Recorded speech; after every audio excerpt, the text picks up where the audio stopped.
That is ingestion.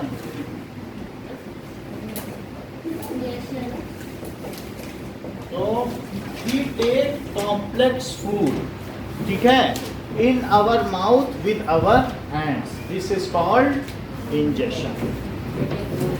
We take complex food, organic food through mouth,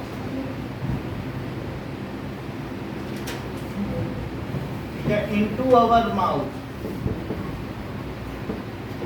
sir organic food का मतलब synthesized in our body. कुछ भी, चाहे जो भी ऑर्गेनिक कॉम्प्लेक्स ऑर्गेनिक फूड हम उसे प्लांट से डिराइव करें या फिर we can take it from other organism, ठीक है, other animals, with our hands, with our hands, it is called injection. तो सर फिर हैंड भी सर वो डाइजेस्टिव सिस्टम का पार्ट होना चाहिए। कुछ लोग जैसे हाथ नहीं होते तो पैर से खाना खाते हैं, ठीक है, digestion. So as soon as food enters into our mouth, teeth क्या करते हैं उनको? chew them. सर सलाइवा से मिक्स करके ठीक है, सॉफ्ट करते हैं। हाँ, और सर और टंग जो है वो चर्निंग करती है। और सर सिंपलर सस्टेन बना देते हैं Now ताकि वो ऑसोफेगस से जा सके। teeth chew the food and salivary glands present within our buccal cavity, produce salivary amylase. ठीक है, रिलीज सलाइवरी अमाइलेज। ये जो हमारा माउथ है इसमें बहुत सारी ग्लैंड्स हैं, Yes, तो sir. ये भी ग्लैंड्स और ये जो टंग है इसमें खुद भी ग्लैंड्स है बहुत सारी। सलाइवरी सो इन सब में से क्या निकलता है? सलाइवा। एमाइलेज। और ये दांत हैं, ठीक है। अब ये देखो, अब यहाँ पर सर ये तो समझ ही नहीं आ रहा। teeth chew the food. And make complex sir and make complex And- to simpler substance। Buccal cavity, buccal ये पिराना मछली है, छोड़ इसको, ठीक है। सो बकल कैविटी रिलीज, वो क्या करती है? Release, salivary amylase. हाँ,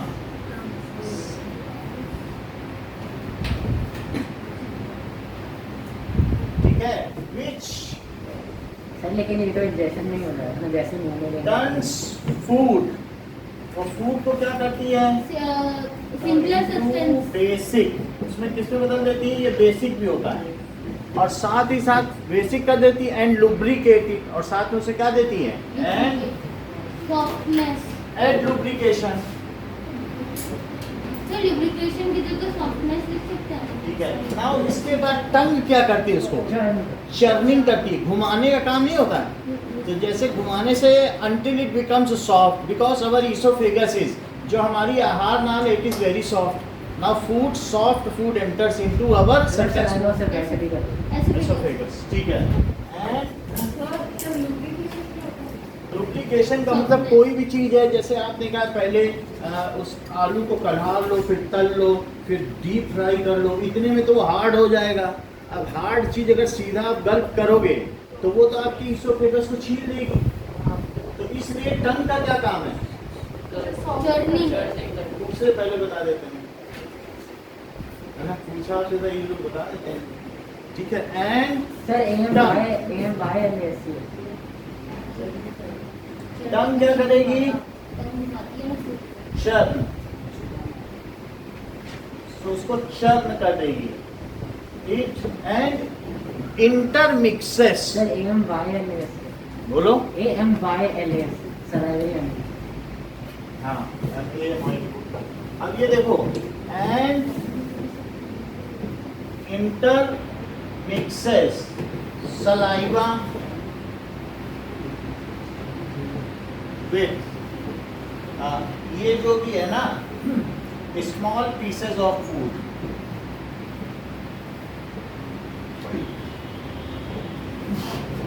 food becomes soft so that it can pass through esophagus. Food becomes soft चलो और so इसे that- बोलस बोलते हैं ना, बोलस बोलते हैं किसको? सर। ये पार्शली डाइजेस्टेड फूड जो मुंह में स्वॉलो होता है, क्या बोलते हैं उसको? बोलस। सर टंग की स्पेलिंग करना। TONGUE, TON,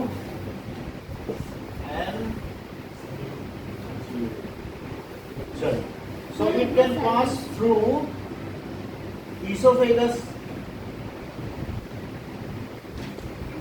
अच्छा, now salivary amylase, the other function of salivary amylase partially break down 30% of carbon. carbohydrate into glucose, है ना? सर आपने स्टार्ट किया। हाँ, तो स्टार्च लिख सकते हो।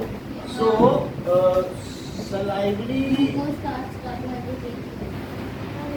amylase सभी कार्बोहाइड्रेट ही, अब उसमें कुछ भी हो, तो salivary amylase partially break down, बात ना करें, that is starch या कार्बोहाइड्रेट, कुछ भी कार्बोहाइड्रेट हो। अगर हमने प्लांट से खाना लिया है तो स्टार्च होगा, और अगर हम एनिमल ही खा रहे हैं तो उसमें दूसरे फॉर्म ऑफ कार्बोहाइड्रेट होंगे।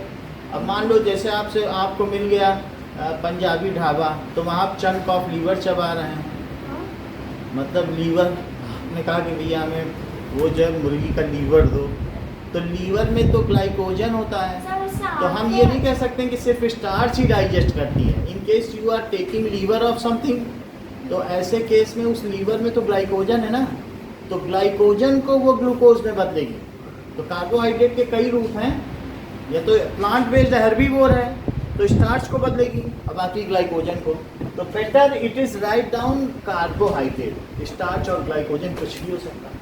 अब शेर को तो कभी स्टार्च खाने को नहीं मिलेगा, वो तो ग्लाइकोजन ही खाएगा, ठीक है कि नहीं? तो इस तरीके से ब्रेक डाउन क्या चीज, स्टार्च इनटू ग्लूकोज। ये बात अपने मन में रखिए, स्टार्च भी लिख सकते हो poly sugar into mono sugar, poly sugar है ना, पॉली शुगर को किसमें बदल देती है, मोनो शुगर में। Mono sugar. नाउ यहाँ तक हो गया। सिर्फ डाई शुगर। सर हाँ, सर जैसे हमने खाना खाया तो हमारे मुंह में, माउथ में क्या होता है, बहुत सारा सलाइवा निकलता है, तो उससे क्या होगा, सलाइवा से फूड लुब्रिकेट हो जाता है, सर एक और फूड लुब्रिकेट होता है, साथ ही साथ च्यूइंग एंड चर्निंग एक्शन होता है, जीभ उसको चर्न कर देगी, यस सर इंटरमिक्स इंटरमिक्स कर देगी। और after that food becomes enough soft so that it can pass through oesophagus से पास हो सके। Now oesophagus has peristaltic movement. कभी बैक पे रबड़ चढ़ाई है तो बार बार ऊपर करना पड़ता है, नीचे करना पड़ता है, तो ऐसे ही हमारे इसोफेगस में ऊपर नीचे का मूवमेंट हो जाता है। कई आपको कभी उल्टा लटका के किसी ने चाउमीन खिलाई है, देख लेना खा के, वो भी शरीर में चली जाएगी, स्टमक में। वो जो उसका पेरिस्टैल्टिक मूवमेंट है ना, वो खाने को इंश्योर करता है कि वो एंटी ग्रेविटी भी चले। समझ में आई बात? वो ऊपर से कॉन्ट्रैक्ट होती है। It is not depending on gravity.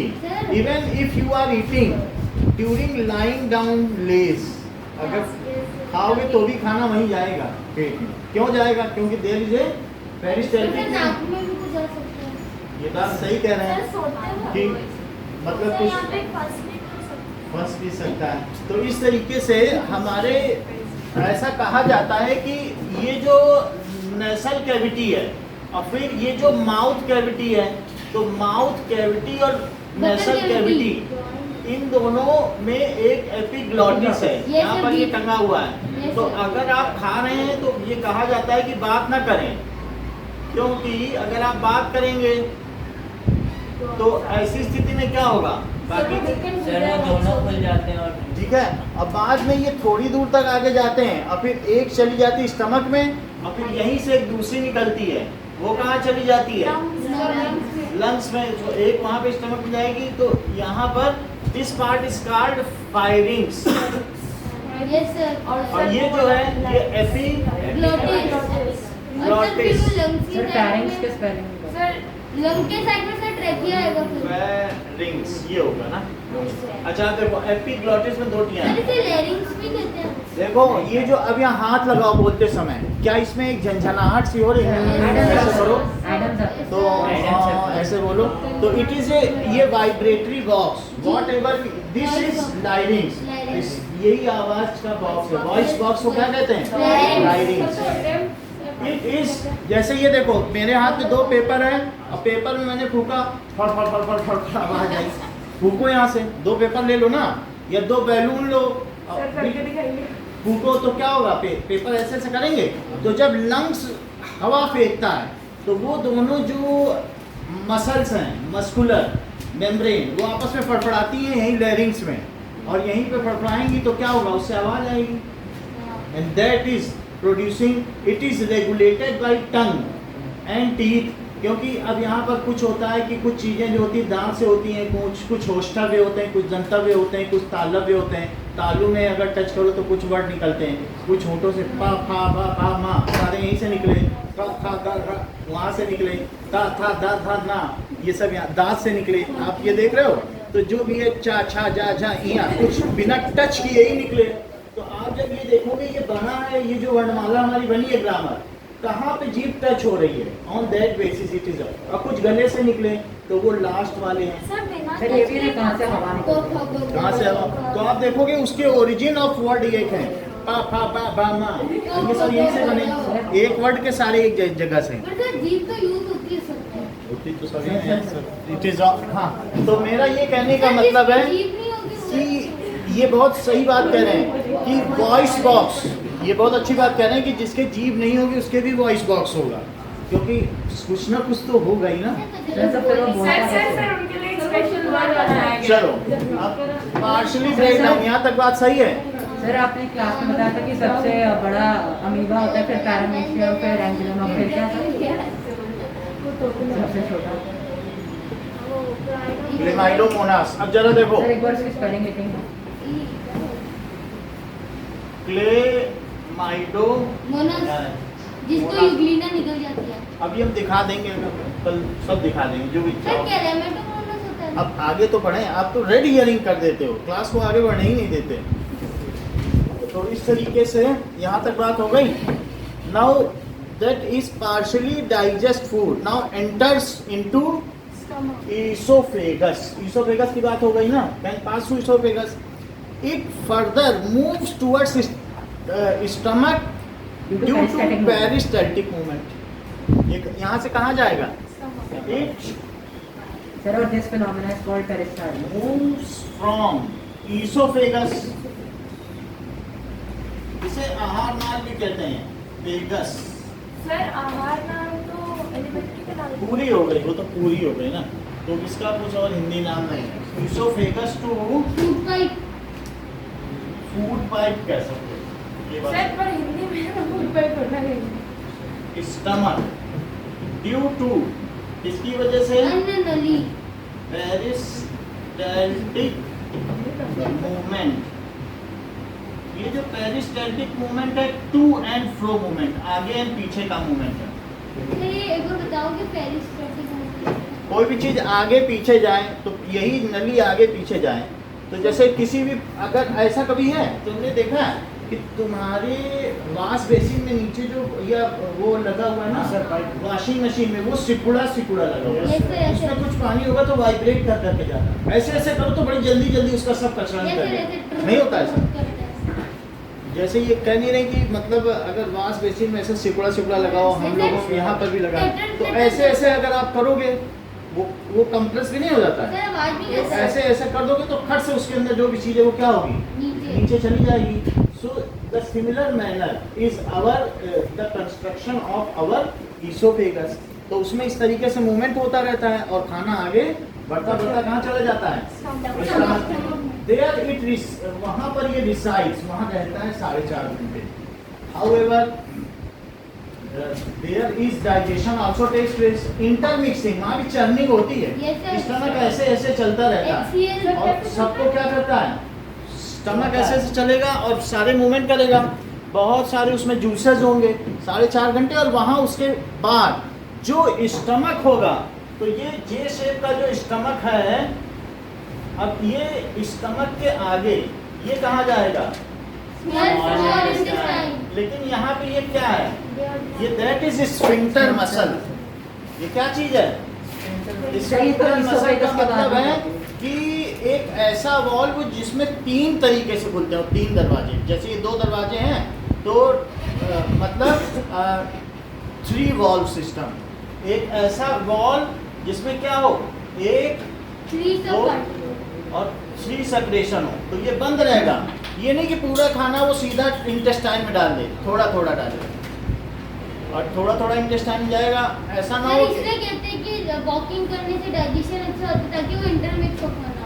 Intermix हो जाए। और फिर इसके अलावा ये जो भी चीज़ है यहाँ से इंटेस्टाइन में जाएगा, ये ना हो कि न्यूट्रिशन जो है वो हम डेफिकेट करते हैं। एक तो इतनी मेहनत से खाना ढूंढा, खाया, पूरे दिन का कमाया खाया, और फिर वो हमारी बॉडी में ना जाए, एसिमिलेट ना हो, और पूरा वो अगर डाल दे इंटेस्टाइन में तो क्या सारा रेक्टम में जाके निकल जाएगा बाहर, तो फिर अनडाइजेस्ट मतलब अनएब्जॉर्ब फूड ही निकल जाएगा।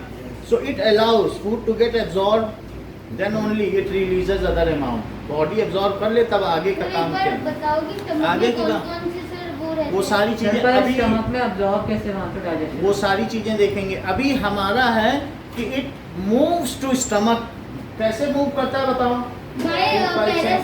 पेरिस्टैटिक मूवमेंट टू स्टमक में चला गया, ठीक है, स्टमक में चला गया। अब जरा देखिए, our main organ of digestive systems are contained in abdominal cavity. तो ऊपर की कैविटी क्या हुई? थोरैक्स, ये है थोरैक्स। ये क्या है? Thorax, thoracic cavity. पल्मोनरी उसी पार्ट में है जो फुफ्फुस, ये फेफड़े को फुफ्फुस कहते हैं, that is pulmonary part. Otherwise अब यहाँ पर आप देखिए, ये जो कैविटी है इसको क्या कहते हैं? डायफ्राम कहते हैं, एब्डोमिनल कैविटी। अब इसमें देखिए ना, यहाँ तक हो गया स्टमक में। सो अब देखिए, व्हेन फूड रीचेस टू कहाँ पर? Small intestine. स्टमक। स्टमक में पहुँच गया। नाउ फूड रीचेस, सर एक बार से स्पेल करेंगे आप? Peristaltic movement. Peristaltic. Food reaches to So वो fluent क्या मतलब सब कहते हैं? वेयर टू एंड फ्रो, आगे और पीछे, आगे पीछे और पीछे का मूवमेंट। जैसे बेड पे रबड़ नहीं चढ़ाते हो उसके हैंडल पर। So now food reaches to stomach where it stays for 4.5 hours। वहाँ पर ये कितने घंटे ठहरता है? 4.5। सर पर बोलते हैं कि आधे घंटे रेस्ट करना चाहिए फिर खेलो कूदो। ठीक है, वो कुछ देना। Where it is stays for 4 to 5 hours। Stomach is a muscular organ. हमारी बॉडी में क्या है? वो भी एक मस्कुलर ऑर्गन है, and it is a master gland. मतलब इसमें बहुत सारे जूस सेक्रेट होते हैं। सर एक बार नाम बताओ। ऐसे जैसे कि उसमें मटके, बहुत सारे मटके लटके हों, सब ये लुढ़का दे अपने मटके, तो मास्टर ग्लैंड हुई कि नहीं? Yes, sir. अगर जैसे बहुत ही मटके लटके हों सर किसमें? स्टमक में, तो ये स्टमक क्या है? ये एक पहली बात है मस्कुलर ग्लैंड, उसमें बहुत सारे जूस भरे हुए हैं। क्या? Digestive juices. सर ऐसे ही होता है क्या? हाँ, ऐसे ही तो होता है। ये सारे ये जूस भरे हुए हैं, और ये क्या होगा? सर तो फिर ये तो गॉल ब्लैडर जैसे हो गया। तो ये क्या है? इस अब ये देखो, बात ना करो। It is stomach is a muscular organ. हाँ, सर जब वो भी हम कोई भी डायग्राम लिखते हैं तो ऐसा नहीं बनाते नहीं बना होता है क्योंकि जो इतने छोटे छोटे हैं बहुत कि छोटे होते हैं। अभी देखो आज नेट नहीं आ रहा है। मैं मुझे याद था कि मुझे लोड करके लाना है, लेकिन मैं लास्ट में भूल सर, गया। क्या नहीं तो मैं डाइजेस्टिव सिस्टम पूरा दिखाता। सर तो हमारे पास अगर पड़ा होगा पीछे का तो हम दिखा देंगे आपको, समझ नहीं बात की नहीं? सर ये जो क्या बोलते हैं? हाँ, सर एक बार ये बता दो जूस तो बनता रहेगा। ये सब ये क्या होता है ना कि हमारे जो एंजाइम्स है बॉडी के, ये कैटलिस्ट है। क्या है? जैसे कैटलिस्ट का काम है कि किसी रिएक्शन को कंप्लीट करा देना और बाकी खर्च नहीं होता कैटलिस्ट। जैसे अमोनिया बनता है तो वो रेट उसका जल्दी तो कर जल्दी कर देता है। अमोनिया को मॉलिब्डेनम और आयरन ये करा देते हैं, लेकिन एक बार किसी ने डाल दिया ना बड़ी सी मशीन में मॉलिब्डेनम आयरन, तो जिंदगी भर बस उसी से चलता रहेगा, कैटलिस्ट कभी खत्म नहीं होता। जैसे हम यहाँ कैटलिस्ट हैं, आप लोग आते हो और हम पे चल के सड़क है, जैसे हम निकल गए, दूसरे बच्चे आए निकल गए, तो हम कभी खर्च हुए, लेकिन आप पास होकर के आगे बढ़ गए। तो कैटलिस्ट का क्या काम है बताओ? कैटलिस्ट का काम है कि इंक्रीज द रेट और free however without getting consumed। तो स्टमक में सबसे ज्यादा क्या होता है, जब कहते हैं अरे इसकी तो वोमिटिंग हो गई, सारा कैटलिस्ट ही निकल गया, खिचड़ी खिलाओ। क्यों खिलाओ खिचड़ी? क्योंकि वो क्योंकि जब तक नए कैटलिस्ट ना बन जाए तब तक ये खिचड़ी खाएगा। सर क्योंकि पर vomiting नाइट कैटलिस्ट कैसे है। नए कैटलिस्ट हमारी बॉडी में switch on and switch off system है। तो मान लो अगर कोई कैटलिस्ट कम हो गया है तो डीएनए को ये मैसेज पहुंचा देगा आरएनए उसकी सेक्रेटरी है और डीएनए बॉस है कि हमारी बॉडी में ये कैटलिस्ट कम हो गया, तो वो आरएनए से बोलेगा जाओ 22 नंबर के क्रोमोसोम में है, दैट इज जैसे डीऑक्सी राइबोन्यूक्लिक एसिड होता है, तो वो जो आरएनए वो राइबोन्यूक्लिक एसिड है, तो वो डबल स्ट्रैंडेड है ना डीएनए, न्यूक्लियस में वो सिंगल स्ट्रैंडेड होगा बस। सर आपके पास उसका वो इसमें एडेनिन थाइमिन गुआनिन साइटोसिन बताया था हमने कि नहीं बताया था? उसमें यूरासिल होता है बस थाइमिन। तो ये चीज जो भी है आरएनए उसकी सेक्रेटरी है, क्या कि जाओ हमारे 22 क्रोमोसोम से कोड में दे रहा हूँ 1000वें जीन पे जाओ, वहाँ कोड है, वो प्रोटीन बनाओ, तो वो ले जाएगी और एंडोप्लाज्मिक रेटिकुलम जानते हो, वहाँ पे जा करके लेगी और राइबोसोम से बोलेगी ये वाला प्रोटीन बनाओ, ये अभी एंजाइम सब खत्म हो गया, फिर बनवा देगी। ये चीज़ तो सब अलग अलग होते हैं। आरएनए कई तरीके के होते हैं, एक मैसेंजर आरएनए है शुगर कोड, वो बाहर से बताएगा कि ऐसा ऐसा हमारा ये खत्म हो गया। फिर एक ट्रांसफर आरएनए है, तो ट्रांसफर आरएनए से बोला जाएगा हमारे में से ले जाओ। फिर एक वहाँ पर है एक और nuclear ribosomal RNA endoplasmic reticulum पे, वो उससे कहा जाएगा ठीक है तुम ले आए हो ट्रांसफर आरएनए वो कोड, हाँ ले आए हो, लाओ अब मैं बनवाता हूँ। तो एमआरएनए, टीआरएनए, आरआरएनए, लेकिन आरएनए सेक्रेटरी है, वो बाहर की सारी सूचना अपने बॉस को देती है कि बाहर कोई पैथोजन आया है तो उसके लिए कोड दो, बाहर हमारा प्रोटीन खत्म हो गया है तो उसके लिए कोड दो। और प्रोटीन का और डीएनए का क्या काम है? क्या रेप्लिकेशन या ट्रांसक्रिप्शन? ट्रांसक्रिप्शन प्रोटीन मतलब प्रोटीन की सिंथेसिस को कहते हैं प्रोटीन का ट्रांसक्रिप्शन, और डीएनए का रेप्लिकेशन खुद अपने 2 टुकड़े भी कर देता है ना। अभी वो हम फिर से बता देंगे आपको जब भी आएगा चैप्टर में। तो खैर वो जो भी हो, लेकिन हमारा मुख्य उद्देश्य है कि स्टमक में ये कितनी देर रुकता है, 4 to 5 hours। And stomach is J shaped muscular organ. DNA का रेप्लिकेशन, डीएनए 2 टुकड़े में होता है। अब आगे के लिए stomach is J shaped muscular organ. और आगे बताओ, इट इज अ मास्टर। लो ये बता दिए पहले, बहुत बड़ी बात बताएं, ऐसे इसीलिए मास्टर दिया। जरूरी बात है कि नहीं, उसके साथ जोड़ के लिखना है। सो स्टमक इज, सर हाँ बोलो। सर जो एग्जाम्स में डायग्राम आएगा उसमें स्टमक में ऐसे बनाना है, बना देना।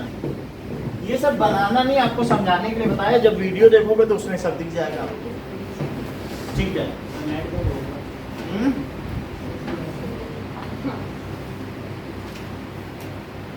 सर पक्का कल तक आ जाएगा नेट? मैं घर से डाउनलोड करके ले आऊँगा, अभी पड़ा होगा तो मैं चेक करके दिखा दूँगा, ठीक है?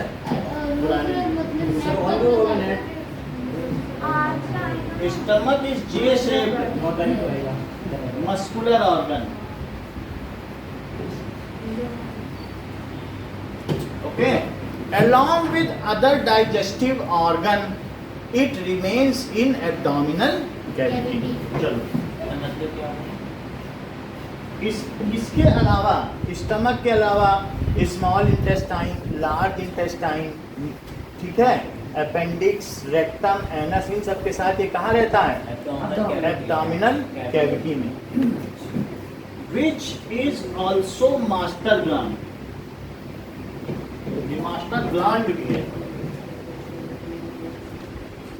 ठीक है। देखो दो अलग अलग चीजें हैं। कभी कभी पत्ता छेद होता है तो उसे क्या कहते हैं, जैसे यहाँ बाइल जूस है तो उसमें ये जो गिर रहा है ये इंटेस्टाइन, इसको कहते हैं डक्ट। कभी डक्ट कूलर है किसी के घर में? तुम लोगों के घर में डक्ट कूलर है? जैसे कहीं से ऊपर कूलर लगाओ और वहां से एक पाइप आके यहाँ से Yes, sir, हमारे स्कूल में है ना डक्ट कूलर। तो डक्ट का मतलब कहीं छेद बना, उसको क्या कहते हैं? डक्ट। डक्ट टेप आता है कि कहीं पर फट जाए तो ठक से लगा दिया, डक्ट टेप। डक्ट का मतलब छेद होता है, और ग्लैंड का मतलब सुराही। तो वो सब ग्लैंड है। तो कभी कभी ग्लैंड भी बोला जाएगा और कभी डक्ट भी बोला जाएगा। तो बाइल जूस है वो बाइल डक्ट है, वो पतले से बाइल से गिरता है। तो बाइल ग्लैंड ना बोल देना, दोनों चीजों से एंजाइम्स आते हैं। बोलो समझ में आई बात कि नहीं? तो बाइल जूस वाला जो वाला देखो मैंने ऐसा बनाया, वो पाएगा। वो एक छोटे से छेद से गिरेगा तो उसे क्या बोलोगे? डक्ट। बाइल डक्ट से आया। लेकिन जहाँ ग्लैंड्स होंगे तो ये है सैलिवरी बोला तो यहाँ बहुत सारे मटके हैं, और उसमें सैलिवरी ग्लैंड्स हैं। हमारे माउथ में सैलिवरी अमाइलेज कहाँ से रिलीज होता है? और सलाइवरी डक्ट। भाई आप ये देखिए ना, माउथ वाटरिंग भी होने लगती है। अगर खाना रख दो कुत्ते के सामने और वो बहुत डिसिप्लिन्ड है तो वो लार ऐसे टपकाएगा जैसे पानी निकल रहा हो। हमारे घर का खुद ही डॉगी है ऐसे, अगर खाना रख दो उसे कह दो स्टॉप, स्टॉप रहेगा, खाने की तरफ नहीं जाएगा, लेकिन मुंह से लार ऐसी गिरती रहेगी, आगे नहीं बढ़ेगा खाने की तरफ। लेकिन आप देखिए कि कैसा है, हम लोगों में इतना वो नहीं है, नियंत्रण है, क्योंकि खाए पिए रहते हैं फिर और खाना मिल जाता है। लेकिन उन लोगों को तो ऐसा नहीं है ना। तो इस तरीके से ये देखें तो जो माउथ में क्या है बताओ? Salivary glands. So it is, यहाँ पर क्या लिखा गया है? Which is salivary amylase is released by, ठीक है, release salivary amylase through salivary glands, ऐसा लिख देना चाहिए। ये किससे रिलीज होती हैं? हाँ, जो लिवर में से वो बहुत ज्यादा लटक रहा होता है वो भी ग्लैंड है। Salivary gland. गॉल ब्लैडर एक वो ब्लैडर है, ये एक ब्लैडर है, मस्कुलर बैग। गॉल ब्लैडर एक बहुत बड़ा बैग है, इसे देखो लिवर में से सर ऐसे पर लटक ये रहा होता है। तो लटक सर गया। ये गोल ब्लैडर नहीं है भाई आप ये ये तो देखो ना, लगता है सर। रेक्टम रेक्टम नहीं नहीं सर है, इसमें बाइल डक्ट होता है ना। ये यूरिनेटरी अरे यूरिनरी ब्लड नहीं नहीं अरे वही है।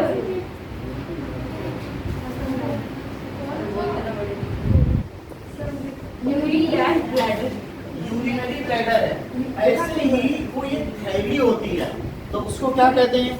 जैसे ये देखो, अब इसके नीचे ये जैसा इन्होंने कहा लटक रहा है, लीवर लीवर तो है लेकिन ये ब्लैडर, ये थैली है, और ये अल्टीमेटली टर्मिनेट्स इनटू डक्ट, छोटा सा एक छेद है। यस सर वो डक्ट कहाँ खुलेगी? लीवर में स्मॉल इंटेस्टाइन के ऊपर में एपिडाइडमिस, फिर वो डिओडीनम, फिर जेजुनम, डिओडीनम में खुलेगी। समझ में आई बात कि नहीं? इस तरीके से लीवर में अलग से खुलेगी। समझ में आई? ये हाँ वो हम बताएंगे। ये आपको समझ में आ गया ना? Yes, गाल ब्लैडर, और फिर इसी में बाइल जूस है और वो जिससे निकलेगा उसे वो बाइल बाइल डक्ट कहेंगे। ठीक है, चलो अब देखो तो डाइजेशन का तो बहुत ना वो चारों तरफ वैसे ही मतलब जैसे एक सीजर क्लियर करते हैं वो सब अभी हम आगे टीथ में देखेंगे, अभी नहीं। अब आगे देखो, it is called master gland. अच्छा, मस्कुलर ऑर्गन है it which is called master gland. अब देखो, along with other digestive organs,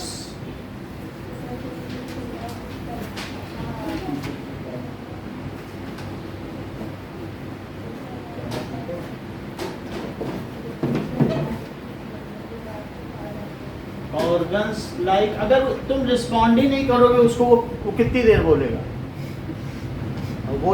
बोलने दो। सर, मैं नहीं हर चीज का जवाब देना जरूरी है क्या? सिर्फ पीछे से सो बोल रहे हैं, डाइजेस्टिव ऑर्गन लाइक, तुम उसकी मिमिक्री क्यों कर रहे हो? शिवम की आवाज में क्यों बोल रहे हो? तो वो हमें लगा शिवम की आवाज़ आ रही बार बार, जब भी यहाँ लिखता हूँ शिवम ही की आवाज़ आती है, तो कोई शिवम की आवाज़ में ना बोले। Other digestive organs like liver, ठीक है, ये और स्मॉल इंटेस्टाइन,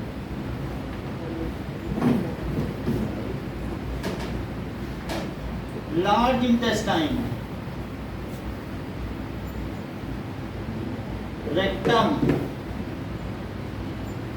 एंड एनस, ठीक है। स्टमक इन सबके साथ कहाँ प्रेजेंट है? Is present in abdominal cavity below diaphragm. Is pad, sir पर ये रेक्टम एनस तो पेल्विक रीजन में होते हैं। हाँ तो वही एक एब्डोमिनल कैविटी, दो ही कैविटी है हमारी बॉडी, वो रीजन अलग अलग है बट वो कैविटी वही है नीचे। डायाफ्राम दो कैविटी बना हुआ है, ठीक है कि नहीं? सर एक किडनी वाली भी तो होती है। बोलो। वो सब वो पीछे होती नीचे होती है, वो रीनल रीजन है, हाँ, ये। वो एक रीजन है बस। सो पैड इन, बोलिए, एब्डोमिनल, बोलो प्राची, कैविटी बिलो डायफ्राम। इसमें मैं क्या कर रहा हूं? इसमें कंस्ट्रक्शन के साथ फंक्शन है, या तो मैं अलग से कंस्ट्रक्शन लिखाता और फिर फंक्शन अलग लिखाता, लेकिन आपको कंस्ट्रक्शन का जब आपको अलग अलग करना हो अलग अलग कर लेना, कि वो जे शेप होता है, मस्कुलर होता है, ऐसे ऐसे अलग अलग कर लेना। और जब काम करना हो तो वहाँ से वो स्टमक में जाता है, यहाँ जूस रिलीज होता है, फंक्शन हो गया। समझ में आई बात कि नहीं? तो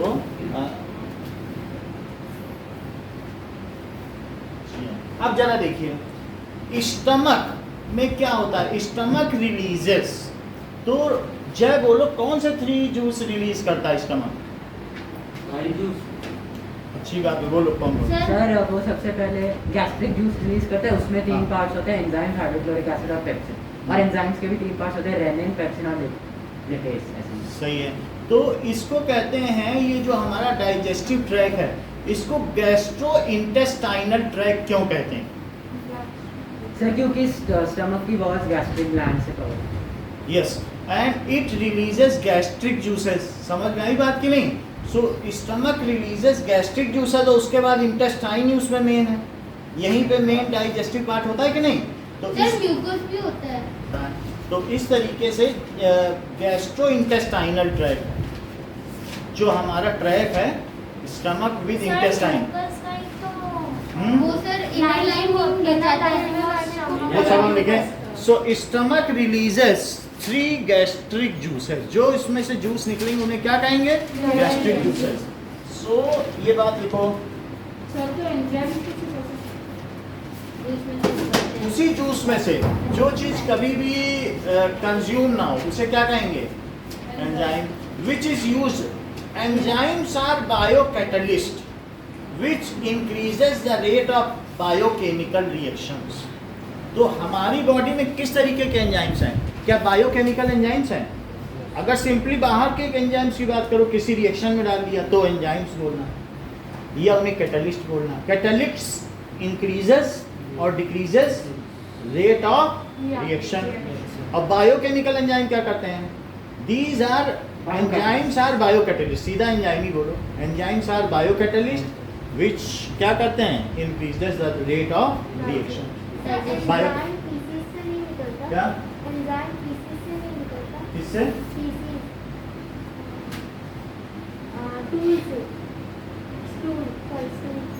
नहीं, उससे नहीं निकलता है। सर, एंजाइम्स जो है हम डेफिकेट थोड़ी ना करते हैं, सो इट इज एब्जॉर्ब। और म्यूकस तो निकल जाता है ना? क्या? म्यूकस अगर हमारी बॉडी से अगर वो म्यूकस निकलेगा, उतना म्यूकस, जैसे आप देखो कभी डस्टी जगह पे जाओ तो क्या आपकी ज़्यादा नाक आएगी? क्योंकि उस म्यूकस में डस्ट आ जाता है। म्यूकस भाई आप देखो, जैसे आप देखो बार बार आपको पानी डालना पड़ेगा, फिर छिड़कना पड़ेगा। स्वच्छ हवा में जाओ, उत्तराखंड में चले जाओ, पिथौरागढ़ में, तो वहाँ आपको ऐसा कोई प्रॉब्लम नहीं आएगा। लेकिन अगर डस्टी जगह पे जाओगे, mucus does not allow the fine hair within our nostril, does not allow the dust particle to enter in our lungs because it may be the complicatory asthma हो सकता है या कुछ और डिसीज हो सकती है। वो चला गया लंग्स में तो गड़बड़ है, तो कौन उसे ट्रैप कर रहा है? म्यूकस। Cilia. म्यूकस एक तरीके का लुब्रिकेटरी बेसिक चीजें होती साबुनी। तो जैसे जैसे ये हमारे अंदर म्यूकस ही है लंग्स में, कहते हैं बड़ा कफ हो गया है, जुकाम ही होता चला जा रहा है। तो लेकिन अगर आप ऐसा डस्टी जगह पे जाओगे तो म्यूकस एक्स्ट्रा निकलेगा कि वो क्या करे बताओ, डस्ट को नहीं जाने दे, फिर वो आपको थ्रो करना ही पड़ेगा, होगा कि नहीं, बार बार आपको नाक साफ करनी पड़ेगी। सो इट इज किस वजह से? फॉर अवर ये सर्वाइवल, ये सब चीजें बनाई गई हैं। यदि ऐसा ना होता तो ह्यूमन स्पीसीज ही ना होती, क्योंकि हमारे अंदर हर एक ऐसी चीज है जो सर्वाइवल के लिए है। ब्लड होता है वो जो नाक से नाक से निकलने वाला, जैसे nose flowing, nose running nose देखा है? तो रनिंग नोज में लेकिन कभी कभी ब्लड भी आ ही जाता है। जो अगर गर्मी तो वाली प्रेशर वगैरह की चीज से तो नक्शी के जैसा भी अगर आ जाए ब्लड, तो किसी को रिक्वायरमेंट हो तो चढ़ा दो, मैं तो वो नहीं कह रहा हूँ। सर, कभी वो कभी brain किसी में को कुछ ब्लड की pressure जरूरत भी pressure पड़ जाती है ना, हम वो नहीं कह रहे हैं। लेकिन फिर भी जो आप म्यूकस समझ गए क्या है, तो वही म्यूकस डाइसेंट्री में भी निकलेगा। अगर आपने कुछ पॉइजनस फूड खा लिया, सो इसका मतलब है कि your complete digestive tract at the cost of mucus. दो म्यूकस इज डाइसेंट्री मतलब लूज मोशन, एक है रनिंग नोज, एक है लूज मोशन। मान लीजिए आपने कुछ ऐसा खाना खा लिया कि जिसकी वजह से आपको फूड पॉइजनिंग हो जाती है, Diarrhea। कॉलरा डायरिया हो गया, तो ऐसे केस में फिर आपका या वाटर के थ्रू आपको ऐसा हो गया, तो फिर म्यूकस निकलेगा, डाइसेंट्री होगा, ठीक है कि नहीं। सो लूज मोशन में म्यूकस निकलता है, फिर ब्लड भी आता है, वो अलग बात है। But it is all which is the protective line. अब हमारी बात है कि एब्डोमिनल कैविटी के अंदर ये सब है, तो अब क्या होगा? Stomach releases 3 gastric juices. कौन कौन से हैं? म्यूकस, HCl और pepsin. Releases 3 sir HCl acidic बनाता है क्या फूड को? जूसेस। कौन कौन से हैं? हाइड्रोक्लोरिक एसिड, तो chemical mucus and pepsin. Sir acidic नहीं बनाता फूड को? बोलो। सर HCl फूड को एसिडिक नहीं बनाता? Chloric acid, sir mucus and देखो pepsin, hydrochloric acid mucus and pepsin, और पेप्सिन म्यूकस एंड म्यूकस। देखो ये बहुत अच्छी बात कही है इन्होंने, इनकी बात पर ध्यान रहे। इन्होंने कहा जब सलाइवरी अमाइलेज हमारे मुंह में आया था तो वो बेसिक क्यों था? बहुत बड़ी बात बोली इन्होंने।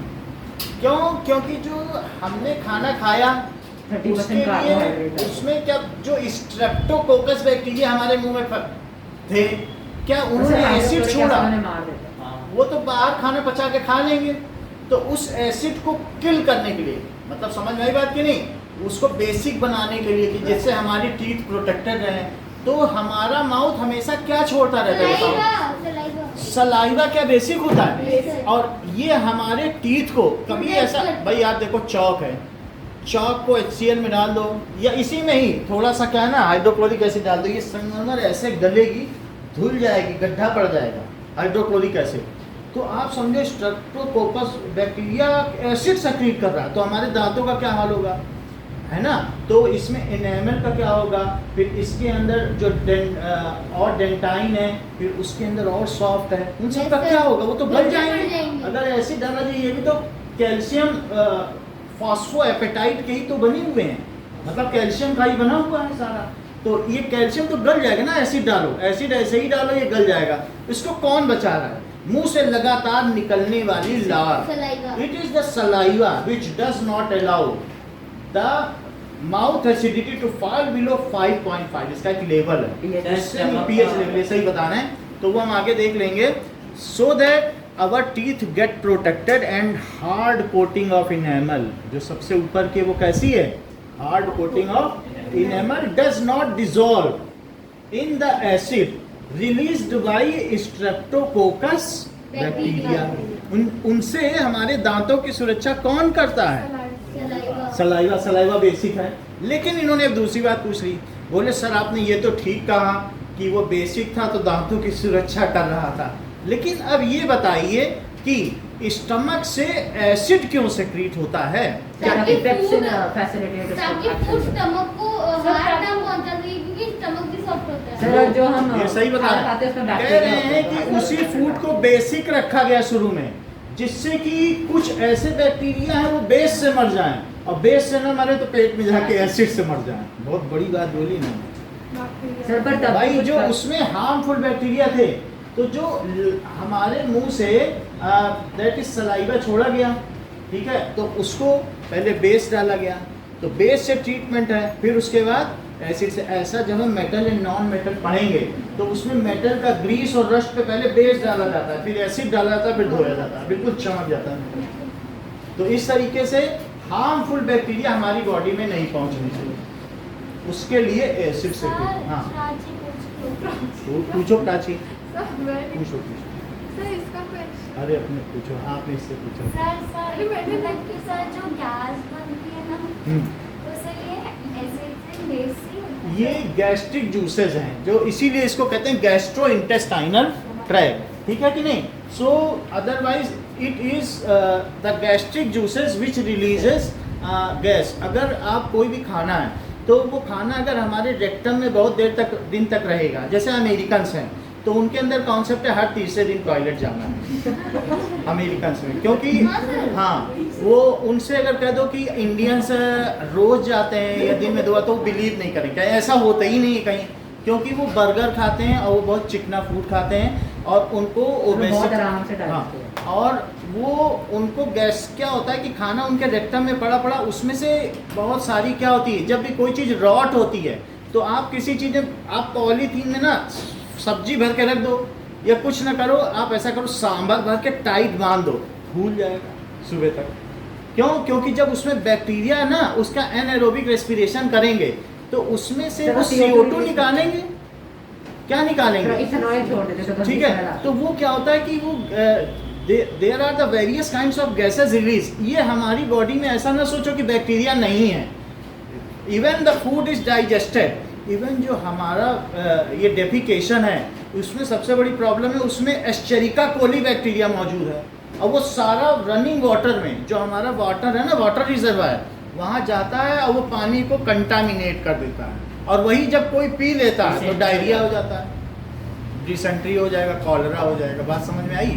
तो इस तरीके से जब फूड हमारे रेक्टम में ज़्यादा देर रहेगा, then it means bacteria getting the time to consume it anaerobically, वो अपना डाइजेशन शुरू कर देंगे, और फिर उससे क्या होगा बताइए, देन गैस निकलेगी, CO2 ग्रीन उससे- गैस। उससे आप चूल्हा नहीं जला सकते हो, ये गोबर गैस प्लांट है, उससे आप चला सर सकते हैं। स्टमक एसिडिटी हाँ, कैसे हो जाता है? क्या? एसिडिटी कैसे हो जाता सर है? जब हाइड्रोक्लोरिक एसिड का pH मिलाते हैं। अब ये सारी चीज़ें हम देख लें, लेकिन जैसे ये बहुत अच्छी बात कही कि ये गाय के गोबर में मीथेन गैस पैदा होती है, हाँ, तो उसमें क्या होता है कि वो चीज़ों को खा लेती है, और दैट इज इट प्रोड्यूसेस, वो ज़्यादातर सेलुलोज खाती है, and that produces methane gas.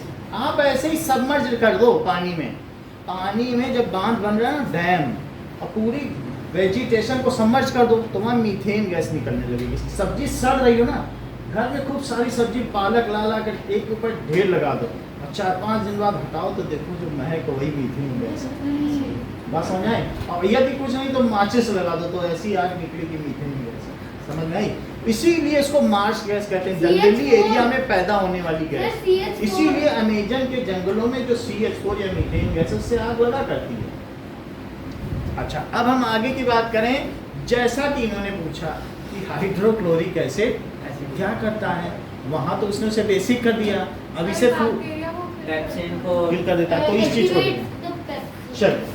तो नाउ ये 3 चीज़ें अब आप समझ में आ गया कि मतलब ये गैस्ट्रिक जूसेस तो है। गैस्ट्रिक की मैं एटिमोलॉजी देखूंगा कि वास्तव में इसका नाम क्या है। तो गैस बनने का कारण तो समझ में आ गया ना कि हमारे पेट में एनारोबिक डाइजेशन ये बैक्टीरिया करते हैं, जो और उसकी वजह- CO2 निकालते हैं, तो उसकी वजह से। और दूसरा कौन सी बताइए आपने, कौन सी गैस? Sir ethanol ethanoyl. सर आप क्या पूछ रहे हैं मुझे आप? मतलब और कौन सी गैस निकलती है सब निकले। देख लेंगे, वो हम बता देंगे वो चीज़। सर मैं ये कह रहा था कि एनारोबिक रेस्पिरेशन में इथेनॉल निकलते तो स्मेल वो तो ठीक है। अब ये देखो, नाउ स्टमक तक पहुंच गए, स्टमक में 3 जूसेस हैं। Now hydro function of hydrochloric acid क्या है?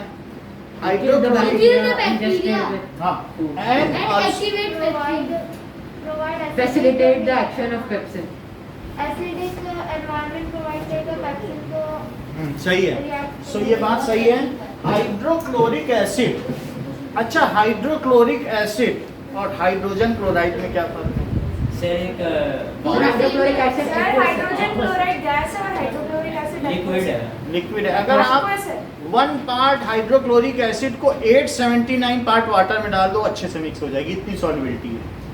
तो इसलिए मतलब वो गैस है लेकिन पानी में डालने पे इतने पानी में डाल दो वो अच्छे से मिल जाएंगे। It is so solid. Sir कितने पानी में? 829 879 बोला सर 829 1 लीटर हाइड्रोक्लोरिक एसिड को 829 में डालो। 829 है क्या? Litre, of water. 829 लीटर। हाँ इतनी सॉल्युबिलिटी, यही तो बता रहा हूँ। आप समझ लो 1 लीटर पानी हो और उसमें 0.0000016 लीटर ऑक्सीजन घुलनशील है। 1 लीटर पानी में इतने लीटर, और अगर मैं कहूँ 1 लीटर पानी में हाइड्रोक्लोरिक एसिड कितनी घुलनशील है? 1 लीटर भी नहीं, बल्कि 829 लीटर वाटर में कितनी HCl? 1 लीटर। 1 लीटर। Sir, तो आप दोनों का रेशो समझ गए। And this delicate presence of oxygen is the cause of survival of aquatic animals. कितनी थोड़ी सी ऑक्सीजन, उसी में हमारी सारी मछलियाँ और जो जीव जंतु, जलीय जीव जंतु सांस लेते, कितनी थोड़ी सी है ना। आप देख रहे हैं, Sir, dissolved oxygen. बोलो बात समझ में आ गई। तो इट इज हाइड्रोक्लोरिक एसिड समझ में आ गया। नाउ हाइड्रोक्लोरिक एसिड क्या करेगा बताओ?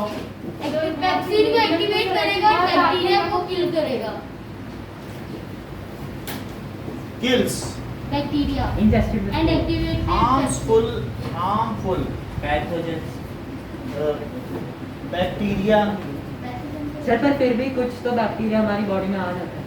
बैक्टीरिया भी लिख सकते हो, पैथोजेंस भी लिख सकते हो। सर आपने ऊपर सर, हाइड्रोक्लोरिक की स्पेलिंग रॉन्ग की है। उसको ठीक कर दो। हाइड्रोक्लोरिक ना, सर चलो हाँ। सर अगर हम पानी पिए फिर क्या होगा? सर अभी तक गलत सर, सर अभी दो गलत बार है हाइड्रोक्लोरिक।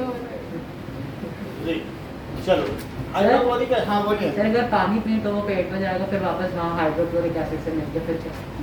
मिल जाएगा। जो भी है हमारी बॉडी में जितना पानी चाहिए, लार्ज इंटेस्टाइन उसे एब्जॉर्ब करेगा और बाकी यूरिन के साथ निकल सर ये जाएगा। न्यूट्रिशन इन ह्यूमन बॉडी ज्यादा बड़ा नहीं लिखा है। आप एग्जाम में सर- इतना बड़ा कैसे लिखेंगे? आपको फिर सभी कई बार होगा, अभी आप इसको देखो, इसमें कंस्ट्रक्शन भी आ रहा है।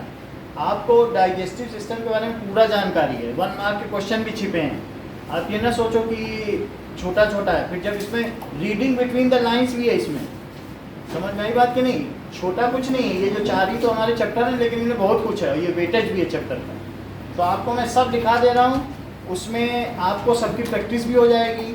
फिर उसके बाद आपका जैसा भी क्वेश्चन आएगा दोबारा कभी नहीं पढ़ना पड़ेगा। समझ में आई बात कि नहीं? ये पूरा ही हो जाएगा। अब देखो, kills harmful bacteria and activate pepsin. Sir engulfed with food. Sir pepsin acid है क्या? Activate enzyme, pepsin enzyme sir amylase और एंजाइम क्या मतलब दोनों में फर्क क्या है? बता रहा हूँ। एंजाइम में ई आएगा ना, सर salivary amylase भी एंजाइम ही है। ये सब एंजाइम है। होगा तो हो जाएगा, हम लोगों को क्या करना? सर ले लो। माही का नहीं लेंगे। चलो अब इतनी बात हो गई। ऑप्शन से पेप्सिन के बाद क्या लिखा था? ऐसा भी कर सकते हैं ना हम लोग, इंजेक्शन करना नहीं सिर्फ डाइजेशन करें, मतलब ये भी बात है। म्यूकस। सर जो इस बार संडे का टेस्ट होगा उसमें types of modes of nutrition से आएगा। चलो अब ये देखो, डायग्राम भी है। वो प्लांट वाले डायग्राम। सुनिए।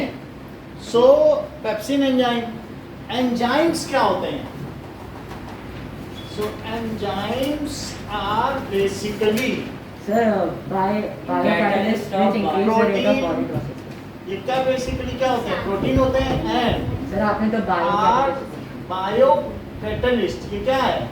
Biocatalyst. Which increases digestion body function rate of biochemical reaction function without getting Involved consumed without getting consumed. ये बात सही है। ये अलग से है, ये इसका पार्ट नहीं है डाइजेशन, ये आपकी जानकारी है। अब देखो आगे क्या होता है, पेप्सिन क्या करेगा? Sir pepsin sir convert proteins into amino acids. Sir pepsin ना प्रोटीन को अमीनो एसिड में ब्रेक डाउन कर देगा और जो बचा हुआ प्रोटीन होगा वो पेप्सिन तोड़ देगा ब्रेक डाउन और protein into amino acid. Amino acid. ये है mucus is basic in nature. जैसे ये एसिडिक है तो म्यूकस कैसा होगा? ये जो नाक से निकल रहा है या लूज मोशन से निकलता है तो वो बेसिक होता है। एंड सर वो प्रोटेक्ट करते हैं स्टमक की इनर लाइन को। Mucus is basic in nature and protect the inner line of stomach. which protects inner linings। ये किसकी? Inner linings of stomach wall. Stomach wall में आपने देखा कई सिलवटें होती हैं ना, और stomach also as a churning action, वो भी चीज़ों को इंटरमिक्स करता रहता है। और स्टमक ये चीज़ें फ्रॉम HCl। तो कई बार क्या होता है ना कि हम बहुत सारा HCl हम नींबू भी खा लेते हैं, अचार भी खा लेते हैं, तो उससे एक एडिशनली एसिडिटी आ जाती है। तो हमारी पेट की जो म्यूकस है वो डिप्लीट होगी क्या? बहुत ज़्यादा एसिड खा लोगे और वो जो एसिड है क्या वो स्टमक में टच करने लगती है तो जलन पैदा होगी।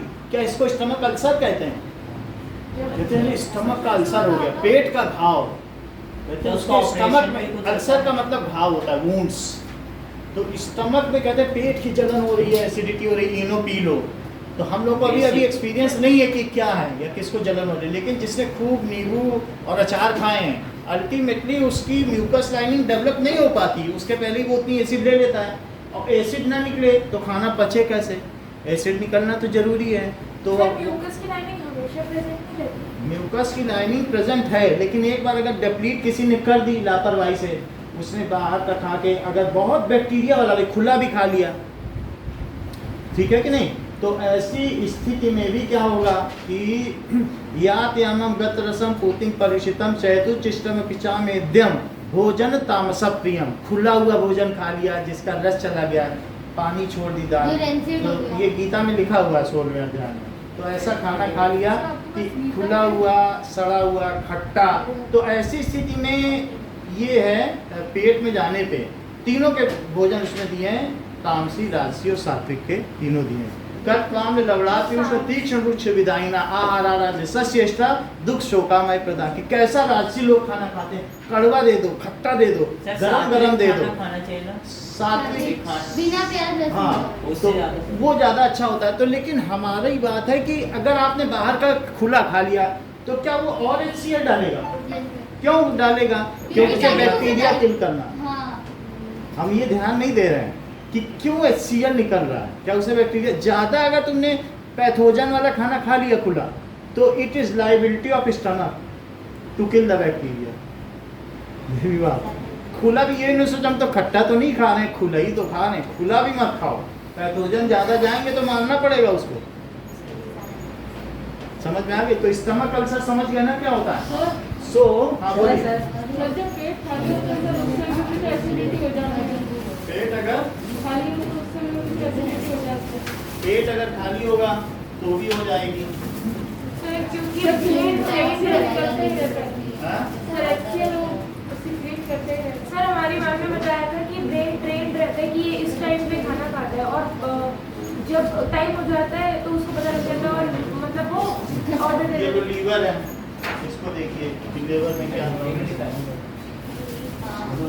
यकृत जिस तरह से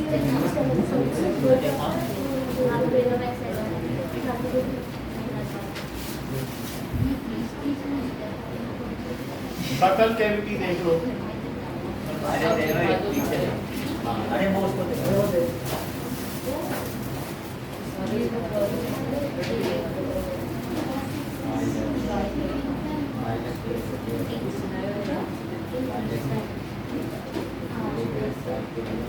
ये डाइजेस्टिव है।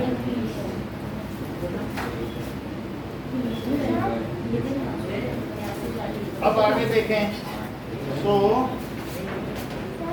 हेपेटिक क्या होता है? क्या चीज? हेपेटिक एक हाइपेटिक वेन, हाइपेटिक आर्टरी। वो सब हम बताएंगे।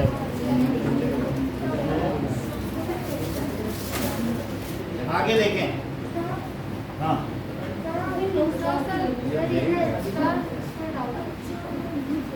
बोलो। एंजाइम जूस कुछ भी हो सकता है, जो कहीं से गिर रहा है वो जूस है। लेकिन जैसे हाइड्रोक्लोरिक एसिड भी जूस है। सुनिए सर ये नोज नहीं लग रहा। न लगे तो इस तरीके से आप समझे, नहीं लगा तो हम क्या करें?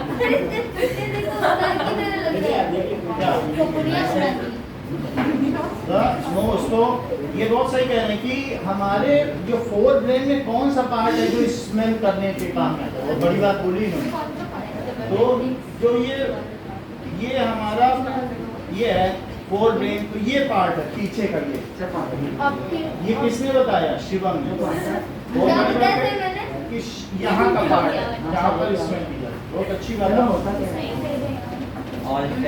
अब देखो जूसेस जस्ट देखिए, ये जैसे बोल रहे हैं कि हम कुरकुरे खाते हैं तो HCl ज़्यादा सिक्रेट होता होगा, जैसा इन्होंने बताया।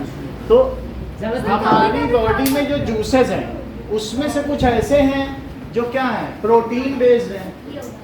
मतलब प्रोटीन क्या होता है? हार्मोनल होता है, स्ट्रक्चरल होता है। हार्मोनल हमें गाइडेड ग्रोथ देता है, स्ट्रक्चरल होता है तीसरा एंजाइमल, जो हमारी बायोकेमिकल रिएक्शन को क्या कर दे? फास्ट कर दे। सीधे बैठो, अलग अलग बैठो, समझ में आई बात की नहीं? बायोकेमिकल रिएक्शन को क्या कर दे? फास्ट कर दे। तो जूस सुनिए, प्रोटीन और ये जूसेस और एंजाइम में क्या फर्क है? किसमें? बोलिए। तो फिर क्या आप सुन रहे थे? ये देखो। So, enzymes are basically protein and enzymes are basically protein, and biocatalyst. Biocatalyst है। और जो जूस कुछ भी हो सकता है, जो भी सेक्रीट हो रहा है वो जूस है, ठीक है ना? हमारी बॉडी में जैसे बाइल जूस है। बाइल जूस क्या है? वो बाइल जूस एक सोप सोल्यूशन है, म्यूकस एक जूस है, HCl जूस है, वो एंजाइम नहीं है। क्या होता है? हैं? सर कॉपर बताना किसने? ये bile duct के लिए है।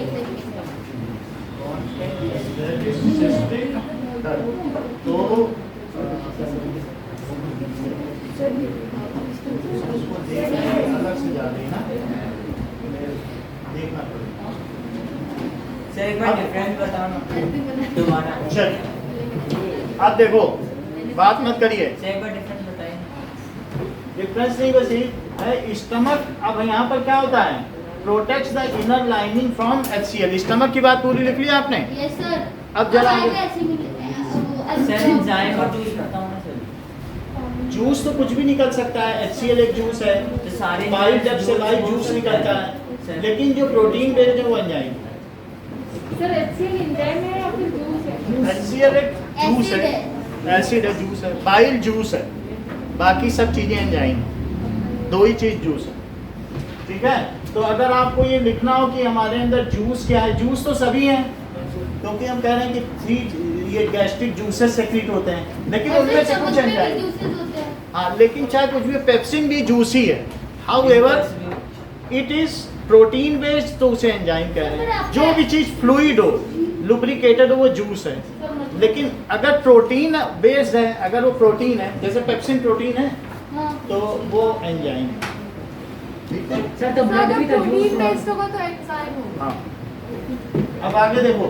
सर एक लीटर पेप्सिन प्रोटीन सर ये सब बेटे को ग्रास नहीं बोलते हाँ? हैं, ग्रास नहीं बोलते।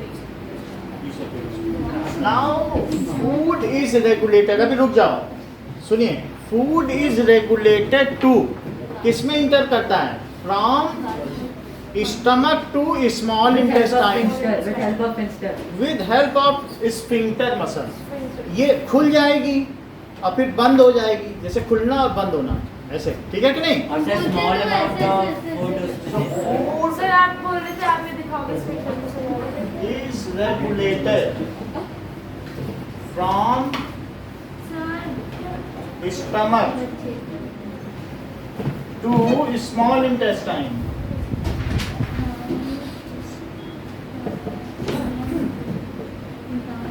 through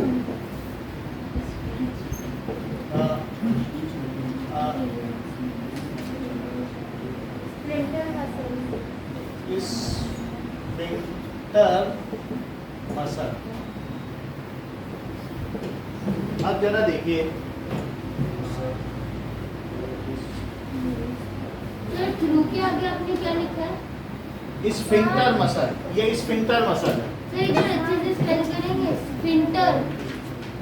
स्फिंक्टर, स्फिंक्टर, हाँ, सर ये क्या है? ये sphincter muscle, sphincter, sphincter muscle sphincter. ये है, स्टमक का ही पार्ट है, इसी में ये इसका भी जूस आ रहा है, ये भी गिरेगा, ये इंटेस्टाइन। स्फिंक्टर, गॉल ब्लैडर भी इसी में जाएगा, डुओडीनम में, हाँ, गॉल ब्लैडर का जूस इसमें गिरेगा और साथ में ये पैंक्रियास। अब आगे देखो, स्फिंक्टर मसल सही है okay, sir? Just stop talking and stop lying also, okay? Sphincter muscle, sir sphincter muscle सही है ना? हाँ, अब आगे देखिए, so it enters to small intestine through sphincter muscle. उसको रेगुलेट कौन करता है बेटा? यूज जट। स्टमक। इतना तो बोल सकते हो, सर हमने ध्यान नहीं दिया। Why you are being introvert? इतना बोलने के लिए सर सुनाई नहीं पड़ पाया, हम इनसे बात करने में व्यस्त थे। कुछ एक बोलना चाहिए ना कि सर एक्चुअली हम इधर उधर थे, आज भी नहीं सुन पाए। ये कैसे बता दें? It is regulated by sphincter muscle, क्योंकि she is a good listener and good listening is good learning. ऐसे नहीं टॉपर है ये। So food is regulated from stomach to small intestine through sphincter muscle. खुल जाएगी, थोड़ा थोड़ा खाना भेजा जाएगा। यस सर, अगर एक साथ भेज देंगे तो वो रेक्टम से निकल जाएगा। नाउ ये बताइए कि जो हमारा स्मॉल इंटेस्टाइन, चुप रहिए, जिससे पूछा जाए वो बताएंगे। पीयूष जाट, ये हमारे स्मॉल इंटेस्टाइन के 3 पार्ट कौन से हैं?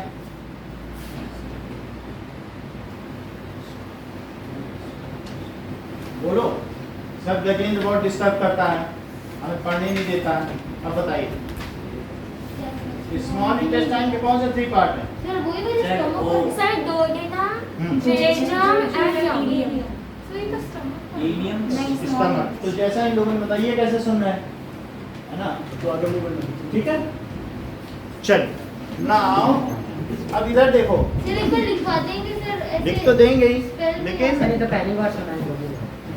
Yes, कई sir. बार बोला गया है। नहीं सर, मतलब मैं पिछली क्लास में नहीं पढ़ा।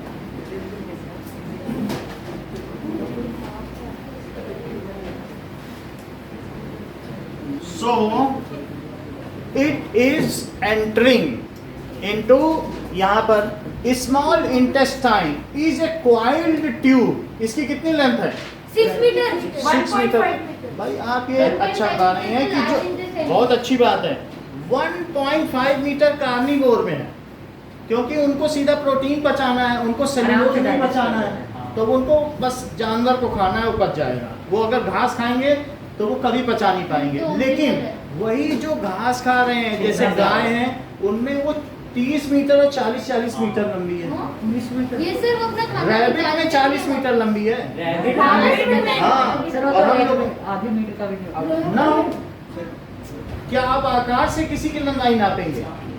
तो इस तरीके से वो जो घास खा रहे हैं ना, उस घास सेल्यूलोज घास खाए। अगर गाय ने कपड़ा खा लिया है तो समझो वो दौड़ लेगी, पचा लेगी। वो ना सोचो कि कपड़ा खा रही है, इसलिए कॉटन क्योंकि होना वही चाहिए ना। कॉटन ही है, वो 100% सेल्यूलोज है। तो इस तरीके से सर मेरा एक क्वेश्चन है, अब जैसे ये देखो कि स्मॉल, अभी रुक जाइए, small intestine is 6.5 metre large and having a coiled structure. समझ में आई बात की नहीं? Alimentary canal line. और स्मॉल इंटेस्टाइन में भी क्या होता है Intestinal कि juices. पेरिस्टैल्टिक मूवमेंट होता रहता है, खाना उसमें भी धीरे धीरे बढ़ेगा। Small intestine. हाँ, वो जो क्या माइक्रोविली होते हैं, उसके जो इनर लाइनिंग में माइक्रोविली होंगे, वो सारी चीजें देखें। सर इसोफेगस का है ना? हाँ, स्मॉल इंटेस्टाइन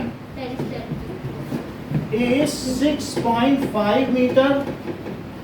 सर वो तीन नाम लिखवा दो ना। वो सब लिखवाना है। Small intestine is 6.5 metre long and sir पर हमारे सर ने बताया था 1.5। अरे वो लार्ज इंटेस्टाइन है। अभी आगे पढ़ेंगे वो सारी चीजें, ठीक है? अब ये देखो 6.5 मीटर लॉन्ग सर एंड हमारी हैज छोटी है 3 सर पार्ट्स। पर हमारी नहीं है। चलो, इसमें 3 पार्ट्स है। Duodenum, upper part is middle part, अरे सर जेजुनम सर डिओडिनम में वो सारे आके वेन से सब आते हैं। Sir and lower part ileum is ileum ileum. Sir sir इसी के ब्लेड ऊपर को यस सर। हीलियम और जेजून, जेजूनियम। ठीक क्या है। है?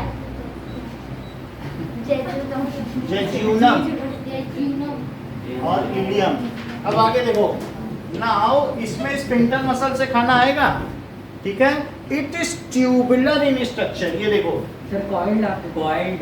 हाँ, तो इसमें जो इनर वॉल है, तो इनर वॉल में इस तरीके की लाइनिंग है दिल्ली और ये पूरा ऐसा होगा, सर ये क्या?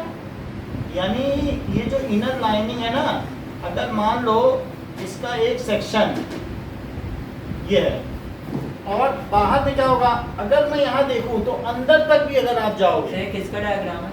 ये स्मॉल इंटेस्टाइन का अच्छा। कॉइल्ड स्ट्रक्चर है, तो इसमें ऐसे ऐसे विली है क्या? हाँ, जो कि ये फुल जो चीज यहाँ ये हम ऐसे कर रहे हैं, तो ये क्या है यहाँ पे? रिलीज और सर इसके पीछे ब्लड का वो लेने का होता है। ब्लड वेन्स होते हैं। Blood vessel. तो इसके पीछे क्या है? ब्लड वेसल्स तो millions of microvilli finger like structures हैं, जैसे ऐसे। ठीक है, for enhancing the absorption so that what ever food is digested. Sir आपने तो कहा था मूवमेंट में भी हेल्प हाँ सर फूड को धक्का मार ये लोकोमोशन, देखो, ये लार्ज सरफेस एरिया का देता है और इसमें ये सब क्या है? Blood vessel. Blood vessels. तो ब्लड वेसल्स यहाँ से फूड कलेक्ट करती हैं, और सर उन्हें हार्ट के पास ले जाती है। तो ये देखो,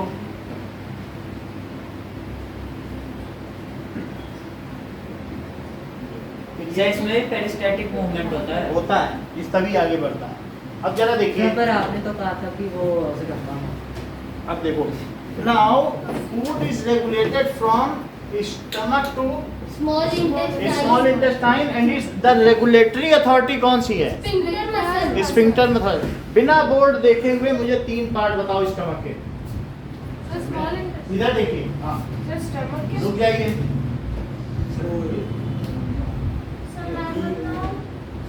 कोई बात नहीं, सेलेब्री अमाइलेज का पर्पस बताओ,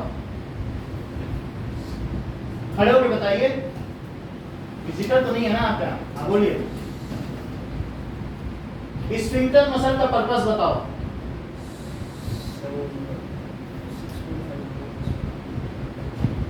कोई सर, अच्छा, ह्यूमन में पेट होता है कि नहीं? करेक्ट, बैठ जाओ। Brilliant है, नहीं तो कोई कह दे नहीं होता है। चलो, इतनी बात हो गई। सो सर इलियम बोलते हैं इसको, क्या बोलते हैं? Ileum, ileum. डुओडीनम, जेजुनम और ileum, there are 3 parts. Sir jejunum या जेजुनम? अगर ये स्मॉल इंटेस्टाइन है, सो स्मॉल इंटेस्टाइन इस तरीके का स्ट्रक्चर होगा यस सर और उसमें आपने देख लिया बहुत सारे, ये क्या है? Sir blood vessel. Micro baby villi, okay.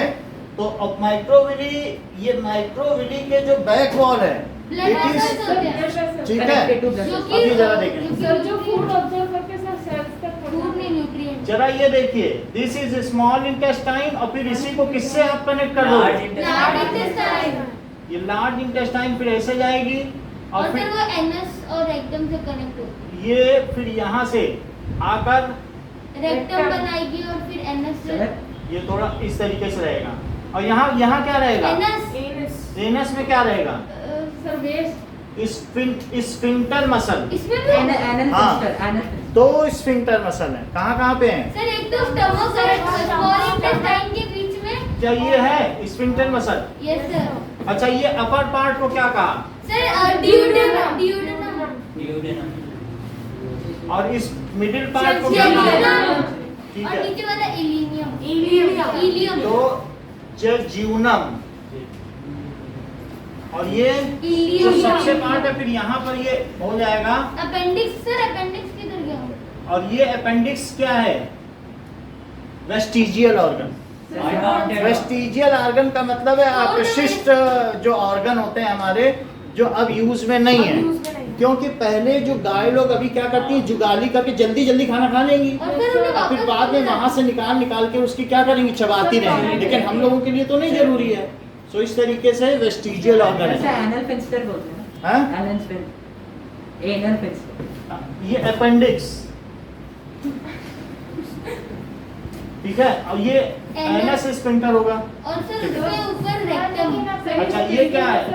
Large intestine. आप बेटा बोलो। सर रेक्टम वापस बता देना सर। स्फिंक्टर मसल एक ऐसी मसल है, मान लीजिए कि जैसे ये एक वॉल्व है यहाँ पर और ये वॉल्व खुल जाए, एक वॉल्व खुल जाए और दूसरा और तीसरा, और कभी बंद हो जाए तो ऐसा हो जाए, ऊपर हो जाए तो बंद हो जाए और खुल जाए तो आने दे, तो ये एक तरफ ही आने देता है, यानी आपका खाना जो इंटेस्टाइन में चला गया वो वापस नहीं जाने देगा। समझ में आई बात है? तीनों नीचे ही खुलते हैं और ये बंद फिर खुल गए।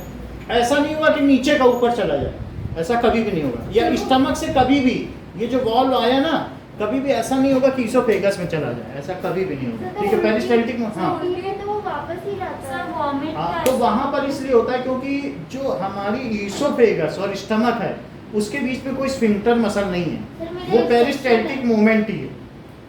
Then it dilates and allows that foods to be, if it is any poisonous things, then it is to be vomited. Sir मेरा क्वेश्चन है सर स्टमक से आए तो वहाँ कोई सर। स्फिंक्टर मसल नहीं है। सर? हाँ, सर मेरा एक क्वेश्चन, सर जैसे बोलते हैं ना कि सर दांतों में कैविटी हो जाती है, तो सर सलाइवा सर कैविटी होने से रोकता नहीं है? वो सब हम आगे देखेंगे। सर अभी ये 3 पार्ट हो गए, सर अब हम आगे देखते हैं। हाँ, ये आपने इंटेस्टाइन का वो कॉइल बनाया, उसके ऊपर क्या माइक्रोवेव, क्या Sphincter muscle. ये ना, नहीं इसके ऊपर यही चीज ये नीचे जा रही है।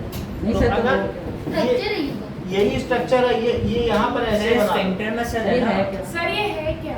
ये स्ट्रक्चर पूरा इंटेस्टाइन है। Small intestine. तो वो ऊपर वाला Sir, ये वाला ना? sphincter जैसे muscle आपने है ना? ऐसे ऐसे बनाया है, Sphincter muscle ये है ना, सर लेकिन ये चारों तरफ यही चीज है। माइक्रोविली है। ये अंदर में अगर आप देखो ना, ये देखो और अच्छे से बना दें, ये हमारे पास है, तो आप ये सोचो कि ये ऐसे ही स्ट्रक्चर है। तो सर आपने तो कहा कि स्फिंक्टर मसल होता है स्मॉल इंटेस्टाइन के ये स्टार्टिंग। होगा स्फिंक्टर मसल, सर, मैं ये तो भी एक क्रॉस microvilli सेक्शन है। बता रहा हूँ ना। बीच में से अच्छा। काटा है। सर ये भी माइक्रोवेव तो आप स्फिंक्टर मसल दिखाओगे तो ये नहीं दिखा पाओगे, चीजों को हाईलाइट तो एक बार में एक ही करोगे ना। हाँ। स्फिंक्टर मसल अलग से दिखाई, एक इंटेस्टाइन का पोर्शन काट के दिखा दिया, तो यही चीज सब पूरे में फैली हुई है कि नहीं? Yes sir. चारों अंदर की दीवार में फिंगर लाइक स्ट्रक्चर है, ऐसे ऐसे और नहीं। उनके अंदर ब्लड वेसल, अब उनके जरा पीछे। लोअर पार्ट, अब जरा देखिए, एज फूड इंटर्स, तो फूड अब इसमें इंटर किया, तो बताओ यहाँ पर ये क्या है? ध्यान दीजिएगा पैनक्रियास। पैनक्रियास। भाई, अभी आपसे क्यूज और पूछा जाएगा, दोनों क्यूज से पूछा जाएगा, क्योंकि आप लोग बता नहीं रहे हो। मैं पैनक्रियास की स्पेलिंग बोलूँ। Sir sir PNCREAS। इतना ही होता है ना। हाँ। और ये बताओ, ये क्या चीज है? Stem- अच्छा। और ये gall sir, bladder. Gall bladder. These opens, और ये सर, bile bladder। समझ में आई बात आपको? These opens, in upper part of tape ना लगाओ बेटा, Duodenum. हाथ का टेप नहीं लगाओ, उससे Duodenum. कोड रहेंगे। हाँ It opens in duodenum. ड्यूओडेनम। अभी देखो मैं पूरा बता रहा हूँ और ऐसे का ऐसे पीयूष जाट आपको बोल के दिखाएंगे पूरा डाइजेस्टिव सिस्टम। ये कमाल होगा और इनाम भी मिलेगा इनको। सर मैं पहला उनका नंबर, वो टर्न पहले लिए हैं। चलो अब यहाँ तक बात हो गई। नाउ इन अपर पार्ट, ये तो कॉइल स्ट्रक्चर है ही है। So intestine is the main digestive part. ये सब क्योंकि वही न्यूट्रिएंट्स लेता वही है। सब कुछ अब ये मेन उसके पहले आपने पार्शियली डाइजेस्टेड। हाँ partially digestive. Intestine is main digestive part of digestive system. ठीक, सो इंटेस्टाइन इज सर दोनों इंटेस्टाइन आएंगे इसमें। हाँ मेन, स्मॉल लिख लो, अच्छा small. Small intestine is main sir ये उसी के साथ है ना, पार्ट। डाइजेशन के साथ। It is the main digestive part of digestive system. Sir ये उसी के साथ लिखना है। नहीं सर, सारी मेहनत तो स्टमक कर रहा है। क्या सारी मेहनत तो स्टमक कर रहा है सर। स्टमक में चर्निंग और सब कुछ हो रही है, बट अल्टीमेटली Absorb- जो और जूसेस हैं, यहाँ का जूस और यहाँ का जूस, वो सब इसमें जा रहा है सर इसमें भी इंटेस्टाइनल अभी- जूसेस होते हैं। और फिर वहाँ एब्जॉर्ब भी होगा खाना। अल्टीमेट फाइनल डाइजेस्टिव पार्ट है। अब जरा देखिए, बात ना करें। Now it's inner lining, intestine की जो inner wall has tiny finger like projection. So sir हमारी बुक में तो वीडियो लिखा है। ठीक है, उसे विली बोलेंगे ना। सो inner lining Of small intestine of small intestine is known as microvilli. Sir as millions of हाँ एक चीज पूछना, आप इधर आओ। हाँ। एक मिनट रुको। फिंगर लाइक प्रोजेक्शंस, मिलियंस, इसके अंदर क्या है? Millions finger like projections called Microvilli. Micro. Micro का मतलब छोटा और विली का मतलब फिंगर लाइक होता है। सर ये न्यूट्रिएंट्स को एब्जॉर्ब करते हैं। It provides large surface area. तो सर हम इसे भी विली कह सकते हैं, इसे भी। उसी को कहेंगे विली। हाँ हाँ बोलो क्या कहते हैं?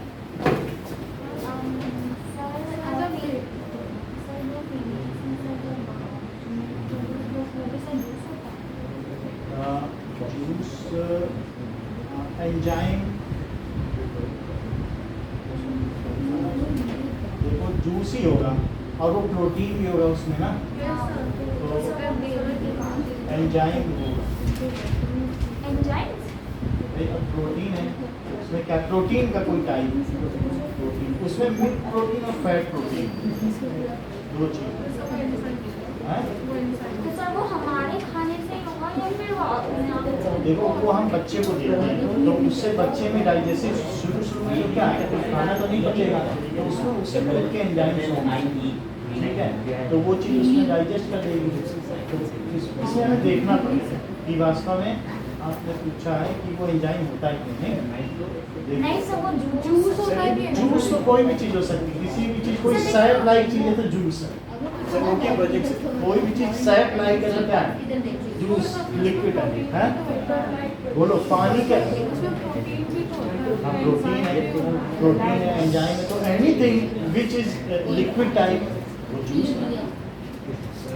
सर मेरा एक डाउट है। सर वो क्या लिखा फिंगर लाइक प्रोजेक्शन बोला है? देखो फिंगर लाइक प्रोजेक्शंस को क्या कहेंगे? माइक्रोविली। ये जो चीज है विली बोलते हैं। और सर बस बहुत छोटा होता है क्या? सर, बहुत ही बुक में छोटा तो होता बिना है। लिखा इट हुआ। Is finger like projections called micro. Sir book में तो बिना ही लिखा हुआ। माइक्रो देखो सर मेरा अब माइक्रो भी आपको दिखा सर रहे एक हैं। डाउट है। सर नेट तो नहीं चल रही सर ना। एक डाउट है। नेट नहीं चल रही होगी तो मैं दूसरे से दिखा। सर सर आ गया नहीं? सर बिना वाईफाई के तो स्क्रीन में रीडिंग भी नहीं होती। सर अब ये देखो, हाँ बोलो। सर जैसे हमें ये माइक्रोवेव के बारे में माइक्रोस्कोप से पता चला, मैं देखिए माइक्रोवेव के बारे में माइक्रोस्कोप में जब चेक किया इंटेस्टाइन को तब पता चला। तो सर उसके लिए भी हमें इंटेस्टाइन को सैफ्रनिन से पहले वो करना। माइक्रोविली को इलेक्ट्रॉन माइक्रोस्कोप में देखिए 50 लाख गुना हो तो जाएगा, सर मतलब कलर होता है या सैफरन सोल्यूशन में बने सब दिख जाएगा इलेक्ट्रॉन माइक्रोस्कोप में। अब जरा देखो, मैं आपको माइक्रोविली दिखा दूँ, ठीक है? तो से क्या दिखा रहे हो माइक्रो? हाँ, ये All cells have three things in common, no matter what type of cell they are. All cells have a cell known as flagella. A flagellum is like a little tail that can help a cell move or propel itself. ये तो bacteria है। The only human cell अब इसके that बाद has a microvilli आ flagellum जाएगा। is a sperm cell. In summary, remember, euc without these things, ये पहले that has some bacteria tells them when you cough, ये माइक्रो अभी और इससे पहले are microscopic hair-like projections. In humans, for example, cells कहीं पे इसी never. तरीके से रहेगा, दिखाया नहीं गया इसमें। Plant cells also have a cell wall outside of their cell membranes, the shapes of an organism. Sir ये तो उसने All cells have three things in common, no matter what type of cell they are. उसको हम लोग sir एक All doctor cells से have a related cell भी membrane. होते हैं। हर चीज के पैटर्न और चीज एटम की बनी है। स्मॉलेस्ट एंटिटी जो डिवाइड और उसकी सब पार्ट्स होते हैं। एटम अभी हमारे पास इसका स्ट्रक्चर नहीं है माइक्रोविली का, लेकिन जैसा बताया उसी से देखेंगे, ठीक है? कल हम इसको डाउनलोड करके दिखा देंगे। बस जो ऐसे लहरा रहे हैं वो मोटे मोटे हो जाए आगे से, तो उसको क्या कहेंगे? Microvilli. Okay, now combined lighted है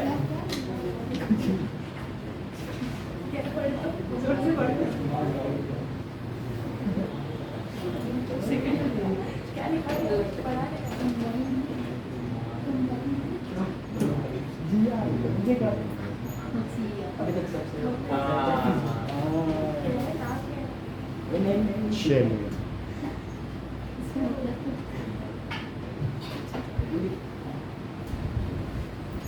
okay, now it provides, microvilli provides ये large surface area for digestion, ठीक है? ये कह सकते हो फाइनल डाइजेशन, और ये gaining complete nutrients। Digestion. So it provides a large surface area for complete digestion of food and absorption of nutrients. absorption of जो डाइजेस्टेड फूड है वही तो न्यूट्रिएंट्स है ना? न्यूट्रिएंट्स। सो इसमें जो माइक्रोविली है वो ये काम करेगी।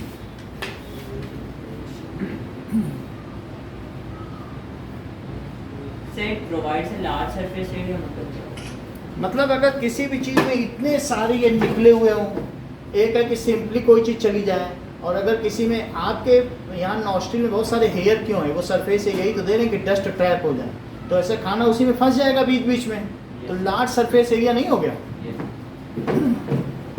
अब देखिए सर अब इसी को खोल दो कितना सरफेस एरिया हो जाए।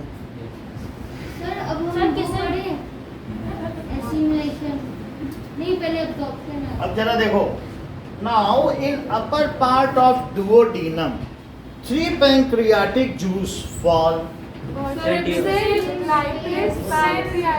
in upper part of DO। Sir एक क्वेश्चन है सर, डिओडिनम का वो स्मॉल इंटेस्टाइन का अपर पार्ट होता है और वो जो डिओडिनम है उसका भी अपर पार्ट। अरे नहीं small In upper intestine part of a small intestine। Sir सीधा ड्यूरिनम सर अभी आपने डोरेनम के स्पेलिंग में DE लिखा था, यहाँ पे आपने DU लिखा। डिओडेनम तो सर DE है या D? सर DUO होता है यू सर। होगा। Sir DUODENU। Duodenum in upper part of small intestine जिसे डुओडेनम कहते हैं, ठीक है? 3 पैंक्रियाटिक जूस फॉल। ट्रैक्सिन लाइपेज।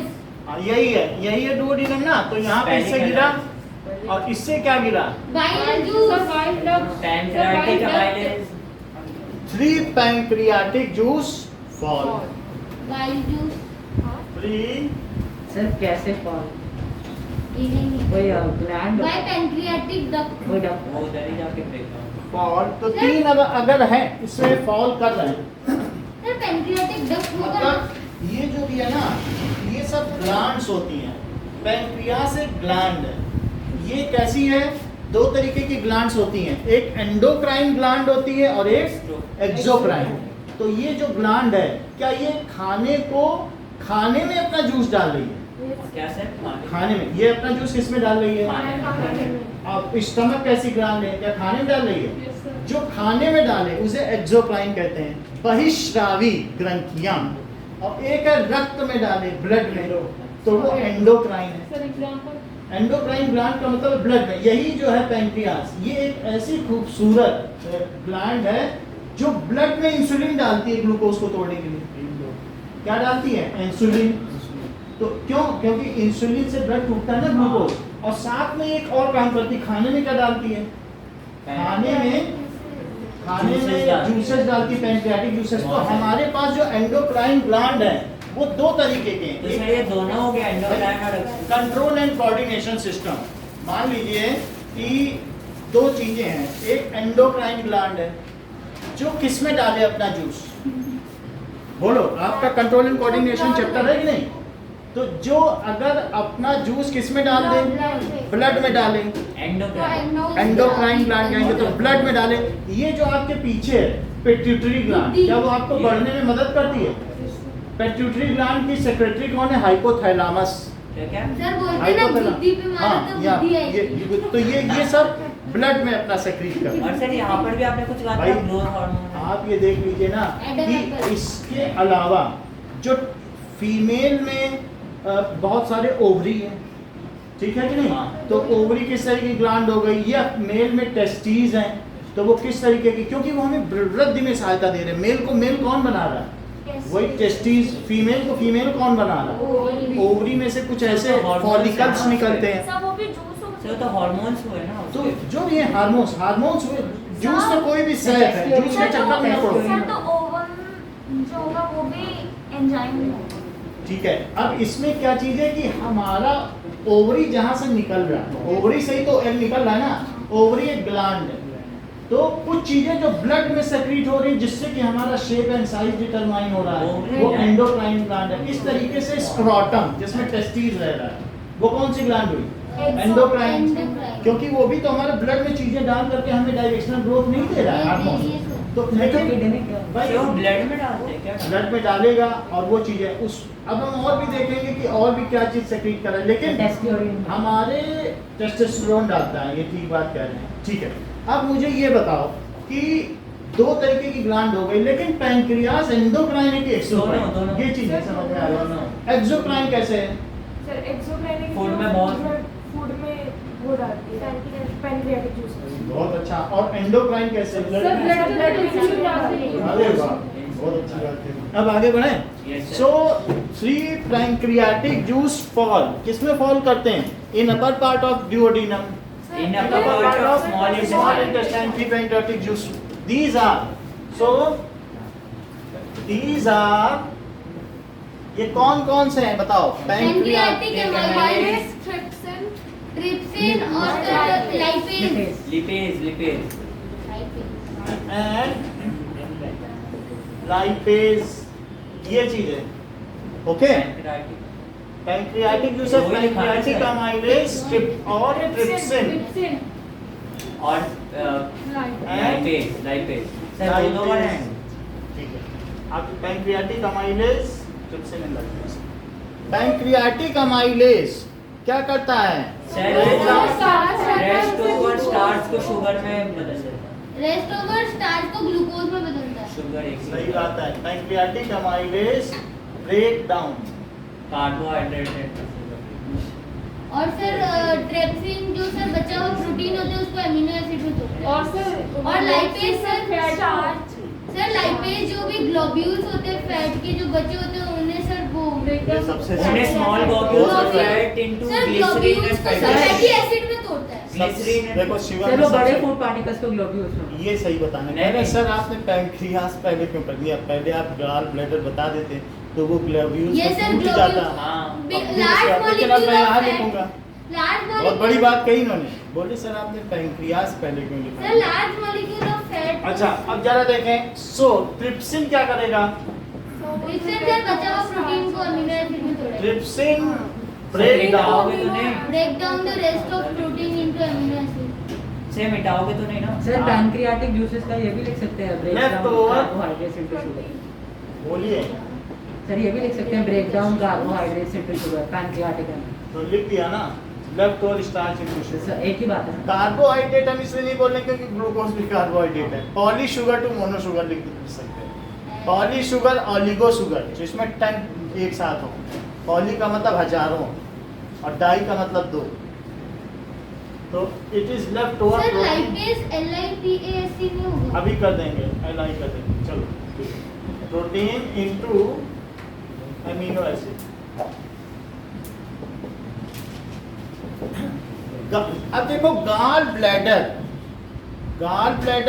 ठीक है, अटैच्ड टू लीवर, लीवर में ही तो अटैच होता है, और सर बाइल जूस। ठीक है, releases its Bile yellowish green bile juice into upper part of through intestine. Bile duct. हाँ ये बहुत अच्छी बात सर है। क्या क्या गाल सर येलोइश ग्रीन हाँ ब्लैडर, सर वाइट गाल सर ब्लैडर ग्रीनिश येलो वैसा कर लेंगे, अटैच्ड टू लीवर, लीवर पे अटैच है, यस सर। ठीक है, releases bile juice greenish yellow लिख दें क्या, जो भी एक ही नहीं बात। नहीं येलोइश येलोइश तो क्लोरीन का कलर है। ग्रीन जूस, बाइल जूस, ठीक है, into upper part of small intestine sir digestion का कितना बड़ा होगा? थ्रू, सर ये पूरा डाइजेशन में लिखना होगा। हाँ जी, अरे भाई अभी तक तो ऑब्जर्वेशन भी नहीं सर हुआ। आज की क्लास में होगा खत्म कर। हो ही गया, क्यों नहीं खत्म होगा, अभी हम लोग कितनी जल्दी यहाँ पहुँच गए। अब देखो जल्दी 2 घंटे में हम लोगों ने आधा डाइजेशन कर लिया। आधा आधा ओए सर आगे सर आधा थोड़ी ना बचा है, खत्म ही हो गया। खत्म ही हो जाए, तो अब ये क्या करेगा बताओ, ये that is small intestine, upper part of small intestine में ये डाल देता है क्या डाल देता है, Bile बाइल juice। जूस और through bile Bile duct, duct का मतलब समझते हो ना, छेद से डाल दिया, सर को छेद वाला ऐसी ठीक है, जैसे डक्ट कूलर होता है जैसे उसी अब- तरीके से ये है। अब इसने क्या किया, इट जो बाइल जूस है converts large fat molecules Into into smaller globules. यही लिख रहे हैं, इससे पहले की चिल्ला भूल जाए। आराम से नहीं है जल्दी से इसको ब्रोकली को उठ के चल इसको नेहरू जी ने बोल दिया है आराम हराम, नेहरू जी बोल के गए। अरे ये देखो क्या सर ये आपको कितनी बार भरना पड़ता है एक दिन में? देखो हर क्लास में 3 बार अगर हमने लिख दिया बोर्ड पे तो फिर भरना पड़ेगा। सर और अभी तो आपने एक बार अब देखो ये चीज हो गई, अब देखिए बाइल जूस ब्रेक, ये बाइल जूस क्या होता है, bile juice sir break down is basic in nature, ये कैसा है बोलो, एल्कलाइन या फिर बेसिक इन नेचर। अगर साबुन डाल दो तो तेल में और हिला दो तो क्या होगा बताओ, सॉफ्ट सॉल्यूशन मिलेगा सर। तो क्या तेल के जो पार्टिकल है वो छोटे छोटे हो जाएंगे, यही चीज सर तो वो तो होगी। पानी में डालने से पानी में डालने से भी होगा, फिर मिल जाएंगे, फिर तैरने लगेगा, और लेकिन साबुन डाल दिया सर नहीं थोड़ा सा, तो मतलब उसको तोड़ने के लिए अगर हम साबुन डाल दें तो ब्रेक वो हो जाए। अब जरा देखो, alkaline nature which converts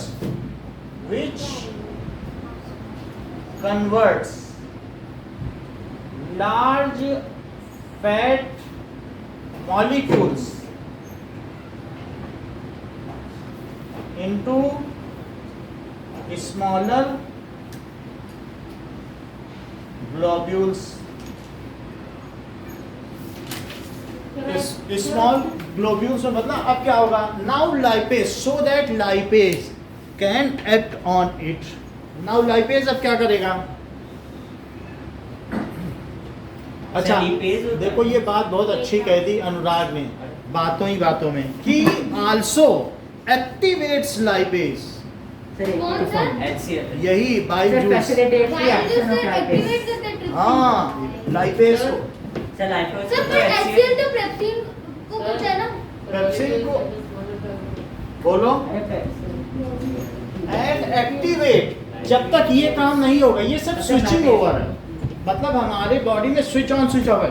lipase जाइपेज amylase trypsin सब पेज हो गया एक देखा। मतलब एक स्विच ऑफ होगा तब दूसरा ऑन होगा। तुमने कर लिया काम, अब मेरा काम।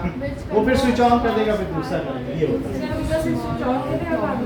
ये नहीं, अब जैसे इसने अपना काम कर सर लिया तो अब इलेक्ट्रिसिटी ये प्रोवाइड कौन करता है? ग्लोब्यूल्स हाँ? पार्ट्स के छोटे छोटे छोटे छोटे पार्टिकल मान सर आप लीजिए। ये पूरा दोगे संजय? सुन लो, अब इसके बाद पाइल जूस और क्या करेगा?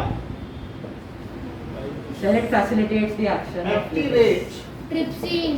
बहुत अच्छा, जैसा lipase, lipase lipase Sir, lipase LIPS और लाइपेज क्या करेगा?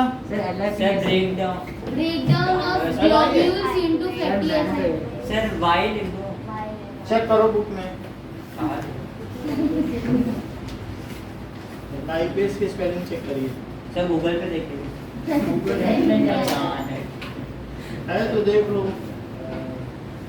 ये तो दूसरी LIPS है. हैं? LIPS. लिखा है? चलो एल करो सब, जहाँ भी लिखे हो एल करो, ठीक है। Now activate lipase. Lipase break down. अब लाइपेज किसको ब्रेक डाउन करेगा? Sir, break- small fat fat globules glycerol and fatty acid and glycerol glycogen. Sir glycogen क्यों? जैसे प्लांट्स में स्टार्च तो होता है वैसे ह्यूमन बॉडी में ग्लूकोज. ग्लिसरॉल बोलो ना। फिर आप उस दिन भी जो है कराए थे करिकुलम को करिकुलिया बोलिए तो 10 लोग कुलिया ही लिखते हैं। आप इंग्लिश गाइड बहुत करते हो क्लास में, सॉरी। अभी ग्लिसरॉल नहीं बोल रहे हो। ग्लिसरॉल क्या होता है उस दिन भी बताया था, CH2OH। अरे ये नहीं सर, ग्लाइकोजन पूछो। सर बस सर नहीं. ये इसको लिखाना नहीं है, बस इनके लिए ये चुपचाप नोट कर देना। चलो. Glycerol and fatty acid. और ग्लाइकोजन की अभी मत पूछो, 11th से पूछना, उसकी एक पेज की संरचना उसकी बुक्स रखी हुई है, अभी दिखाएंगे तो उसको भी, इतने बड़े बड़े हो। Sir glucose glycerol. ठीक है, इतना तो समझ में आ गया। बताओ फैट को किस में बदलेगा? Fatty acid. And glycerol। ठीक है। नाउ द कंप्लीट ये जो प्रोसेस है हमारा, डाइजेशन ऑफ फूड. हाँ, वो इंक है। नाउ ये क्या होता है? Digestion part is completed. समझ आई बात की नहीं? क्या लिखोगे? Now We come to absorption. Mind juices activate. digestion part is completed। Now comes फिर सर अब क्या, डाइजेशन अब बताओ क्या है? Absorption. Absorption on other part of Large या intestine। outer part of small intestine, Large intestine. ठीक है, या on other part of microvilli। Large intestine. Which absorbs Small water and देखो ये intestine। डिस्क्राइब कर रहे हैं, मतलब आप ये सोचे कि क्लास को कहीं से कहीं रेड हियरिंग बहुत करते हो। क्या सर large intestine? देखो है ना, अरे पहले अभी बोल दिया नहीं लार्ज इंटेस्टाइन, आप देख रहे हो, अभी वीडियो ने बोला ऑन अदर पार्ट ऑफ, मैं माइक्रोविली बता रहा हूँ, तो ये जल्दी जल्दी एनस की तरफ भाग इनसे रुका नहीं जा रहा ये जल्दी से वहाँ पहुँच जाए। On other part of microvilli there are millions of fine blood capillaries. So क्या होते हैं? which absorb nutrition There are millions of blood capillaries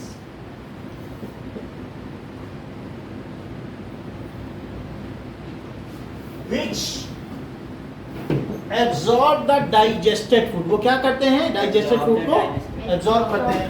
which absorb the digested food में क्या क्या है?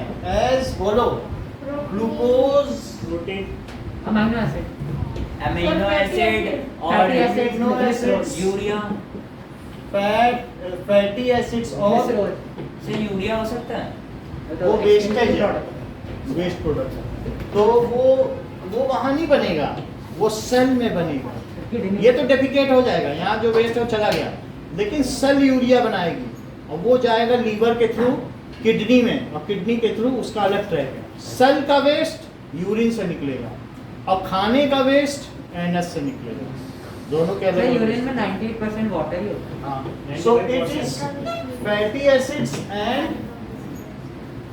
ग्लिसरॉल। सर ये वाला समझ नहीं आया, ये वाला वापस फिर से समझो कि microvilli, on other side of microvilli there are fine blood vessels are present या blood capillaries are present. Sir छोटी माइक्रो छोटी, मिला के अंदर अंदर नहीं, ये माइक्रोविली है, माइक्रोविली अंदर है, लेकिन माइक्रोविली के पीछे पीछे क्या जा रहा है? बाहर की तरफ। ये अंदर है तो ये ब्लड वेसल्स बाहर से जा रहे हैं, यानी हर एक ऑर्गन के चारों तरफ ये जो सर नहीं समझ अभी समझ में आ जाएगा कि किसी भी ऑर्गन के चारों तरफ क्या होता है, ये लिपटे रहते हैं। It is all wrapped. ये जो भी ब्लड वेसल्स है ना, तो अगर मान लो मैं इंटेस्टाइन की बात करूं, इंटेस्टाइन में इस तरीके से समझो, ये है intestine,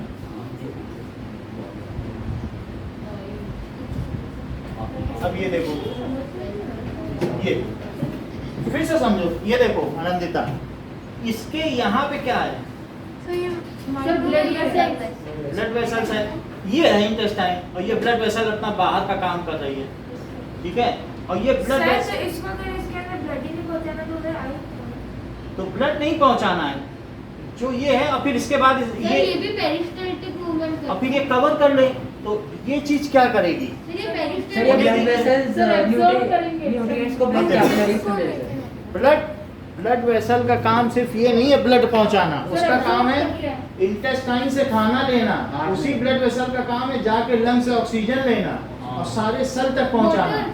sir alveolar blood vessel का काम है इन सबको सर ये लेना, अब्जॉर्प्शन के लिए एब्जॉर्प्शन जाके हर एक सेल को बांटेगी, ट्रांसपोर्टेशन करना, और फिर हर एक सेल से पूछेगी कचरा दे दो, कचरा पार्टी, तो कचरा लेके लीवर तक पहुंचाएगी, लीवर उसको डिटॉक्सिफाई करके किडनी तक पहुंचाएगा, किडनी फिर उस यूरिनरी ब्लैडर में यूरेटर के थ्रू यूरिन डालेगा, फिर उसके नीचे यूरेथ्रा है, मस्कुलर सर, ऑर्गन, ब्लड नहीं आ जाता?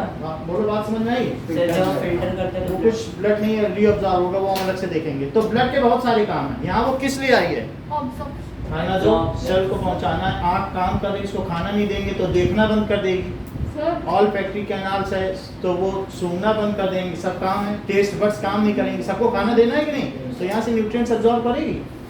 अच्छा, इतनी बात समझ में आ गई कैसा है? और अदर पार्ट, हाँ सर जो वेस्ट होगा सर ब्लड सर वो तो सर हार्ट के पास जाके सर लंग्स में जाएगा ना सर, liver से जो ब्लड अपना वेस्ट देगा लीवर को, लीवर से क्या होगा? लीवर से किडनी को जाएगा, सर किडनी सर हार्ट को नहीं देते सर, हार्ट पंप करके लंग्स में पहुंचाएगा सर। तो वो वहाँ पर पंप करके लंग्स तक, वहाँ पर क्या होता है ना, डीऑक्सीजनेटेड ब्लड को बस वो ऑक्सीजनेट करता है। अब जरा आगे देखो, सर ग्लिसरॉल के आगे विटामिन एंड मिनरल्स नहीं आएगा? आ सकता है, लिखो।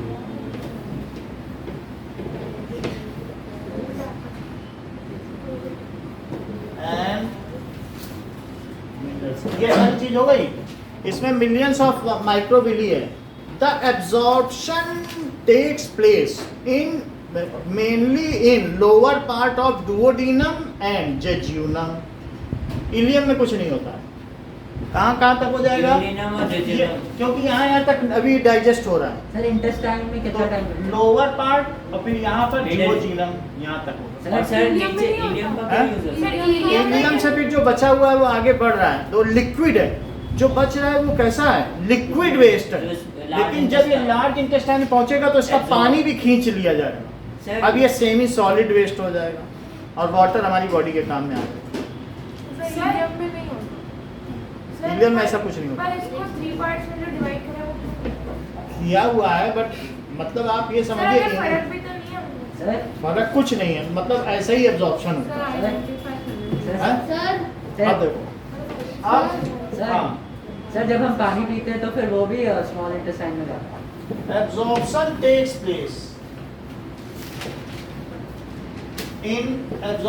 takes place ये कहाँ पर होता है? इन इंटेस्टाइन लिख लो आप, इन सब बातों को छोड़ दीजिए। क्या लिख रहे हैं? इन ये वास्तव में लोअर पार्ट ऑफ डुओडेनम और जेजुनम में होता है, लेकिन आप लिख लीजिए इन लोअर पार्ट ऑफ सर मतलब पूरा ही स्मॉल इंटेस्टाइन। Small intestine. बाकी आप नेट पे देख लेना कि कहाँ कहाँ होता है। नेट अभी होता तो दिखा देते, नेट नहीं है ना। सर ये ये तो ये ब्लड चीज़ अब तुरंत कैपिलरीज का कॉन्सेप्ट समझा दोगे? ब्लड कैपिलरीज यहाँ से क्या करती है बताओ? ये अमीनो एसिड यहाँ जब डाइजेस्ट हो गया तो बोलो ये अमीनो एसिड को यहाँ से पिकअप कर लेंगे क्या? Yes sir. अमीनो एसिड कहेंगे चलो अब सेल के पास चलो, यहाँ से मिल गया खाना, ये ताक में है कि मुझे खाना मिल जाए, ले गई सेल के पास, लो अमीनो एसिड ले लो, और फिर एंडोप्लाज्मिक रेटिकुलम पे छोड़ेंगे, बनाओ नए नए प्रोटीन, क्योंकि अमीनो एसिड से नए एनिमल प्रोटीन नहीं बनेंगे। अच्छा, फिर इसके बाद यहाँ से किसको उठाएंगे? C6H12 ग्लूकोज को उठा कर वहाँ कहाँ पहुँचाएंगे? माइटोकॉन्ड्रिया में। सुन लो जरा, माइटोकॉन्ड्रिया में ग्लूकोज पहुँचेगा, बोलेंगे बनाइए 38 ATP, और फिर इसके अलावा फैट तो फैटी एसिड और ग्लिसरॉल, इन सबको पहुंचा देंगे एडिपोज टिश्यू में, करो इंसुलेशन, या ये इसी फैटी एसिड्स और फैट्स ग्लिसरॉल से फिर फैट बनेगा। और क्या इसी को बायोजिनेसिस कहते हैं? प्रोटीन और लिपिड की वजह से जो सेल मेम्ब्रेन बनती, क्या वही बायोजिनेसिस है? भाई हम लोग की सेल की मेम्ब्रेन किससे बनी है? फैट से लिपिड। तो वही तो, इनसे फिर फैट बन जाएगा ना। से क्या फिर से क्या बोला? हम लोगों की जो सेल मेम्ब्रेन है वो किसकी बनी है? प्रोटीन और फैट। फैट की या लिपिड की, तो इससे फिर फैट बनना है कि नहीं? हाँ। तो इसे ले जाके सब सेल को देंगी कि बनाओ, सबकी माइटोकॉन्ड्रिया की मेम्ब्रेन बनाओ, एंडोप्लाज्मिक रेटिकुलम की सबकी मेम्ब्रेन बननी है, और इसको क्या कहते हैं? Membrane biogenesis. कितना बढ़िया ना, मेम्ब्रेन बायोजेनेसिस। तो अब ये बात होगी, एब्जॉर्प्शन समझ में आ गया, ये सभी लेंगी यहाँ से एमिनो एसिड्स, ग्लिसरॉल अभी इन लोगों ने बताया कि विटामिन एंड मिनरल भी बता दिए, सब लेंगे। सो इट इज एब्जॉर्ब, ये कहाँ पे होता है? Takes place in small intestine through blood capillaries. कहाँ पे? थ्रू।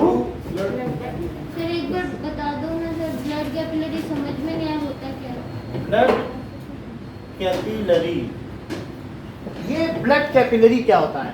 मान लीजिए बहुत फाइन हेयर लाइक स्ट्रक्चर होता है, जैसे ये हमारा हार्ट है, तो हार्ट में कई तरीके से, ठीक है, तो एक बहुत आवर्टा होता है। क्या होता है? ऑर्टा। और सर वेना कपा। यहाँ से ब्लड आता है, उसे क्या कहते हैं? वेना कपा। Vena cava. और जो जाता है उसे क्या कहते हैं? ऑर्टा। भाई आपने ये नस काट ली तो ब्लड गिरा, समझ लीजिए, लेकिन किसी ने अंदर से काट ली तो फवारा निकल रहा। उसने कहा कि आर्टरी काट ली, अब आर्टरी काटी, डॉक्टर ने कहा वेन कटी है, चलो बच जाएगा, 5,000 देना ठीक कर दें, और आर्टरी कट गई नहीं बस तो मरा। वो ब्लड सीधे आ रहा है हार्ट से, आर्टरी ज्यादा सेकंड्स में, 5 सेकंड में मर गया।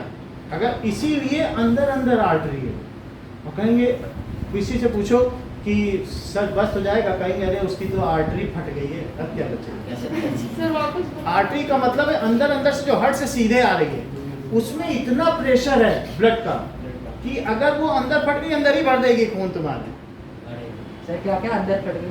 अगर अंदर ही अंदर मान लो डैमेज हो गई, हड्डी टूट गई और हड्डी ने आर्टरी को फाड़ दिया, तो उसके बाद तुम बच नहीं सकते, वो भर देगी तुम्हारे अंदर खून ब्लड से। समझ में आया कि नहीं? तो इसलिए ये जो ब्लू वाली ऊपर ऊपर है, ये डीऑक्सीजनेटेड है, और अंदर अंदर लाल लाल जा रही है, वो ऑक्सीजनेटेड है। ऑर्टा, वो ऑर्टा तोड़ दिया तो तो अब ये देखो, अब आर्टा से आगे क्या हुआ? सर नस तो पतले पतले होते हैं। ऑर्टा से सर साथ वो- में कटेगी दोनों। ये देखो, ये आर्टा ही आर्टरी है, इसे क्या कहते हैं? आर्टरी। आर्टरी। आर्टरी ये takes blood under pressure from heart. जब हार्ट पंप करेगा ना, इधर से पंप करेगा तो ब्लड प्रेशर से जाएगा, समझ में आई बात नहीं, अंदर अंदर जा रहा है। तो अब ये आगे किसमें बदला, आर्टीरियोल। जैसे ये वेन आई तो वेन पीछे कहाँ से एक साथ मिलके आई, वीनियोल। और ये आगे किसमें बदला, आर्टीरियोल। और फिर आर्टीरियोल से बहुत पतले पतले निकल गए क्या, जो हर ऑर्गन के पास जाएंगे, उसे क्या कहेंगे, कैपिलरी। ये देखो, तो ये जब आर्टीरियोल आगे गए, यहाँ से भी गए, यहाँ से भी गए, तो यहाँ पर अगला पेज निकालो जरा अपनी बुक का, तो उसमें ये दिखाया हुआ है कि इनसे कितने फाइन फाइन ब्लड कैपिलरीज बन रही हैं। किस पेज पे, 706 पे हॉल पे डायग्राम। ये देखो 106 पे नीचे वाला डायग्राम देखो, उससे आर्टीरियोल बना, और आर्टीरियोल से क्या फाइन फाइन ब्लड कैपिलरीज है। ये देखो, इससे क्या बनेगा, ऐसे ऐसे पतली पतली निकलेंगी, बोलिए। तो ये ऐसे,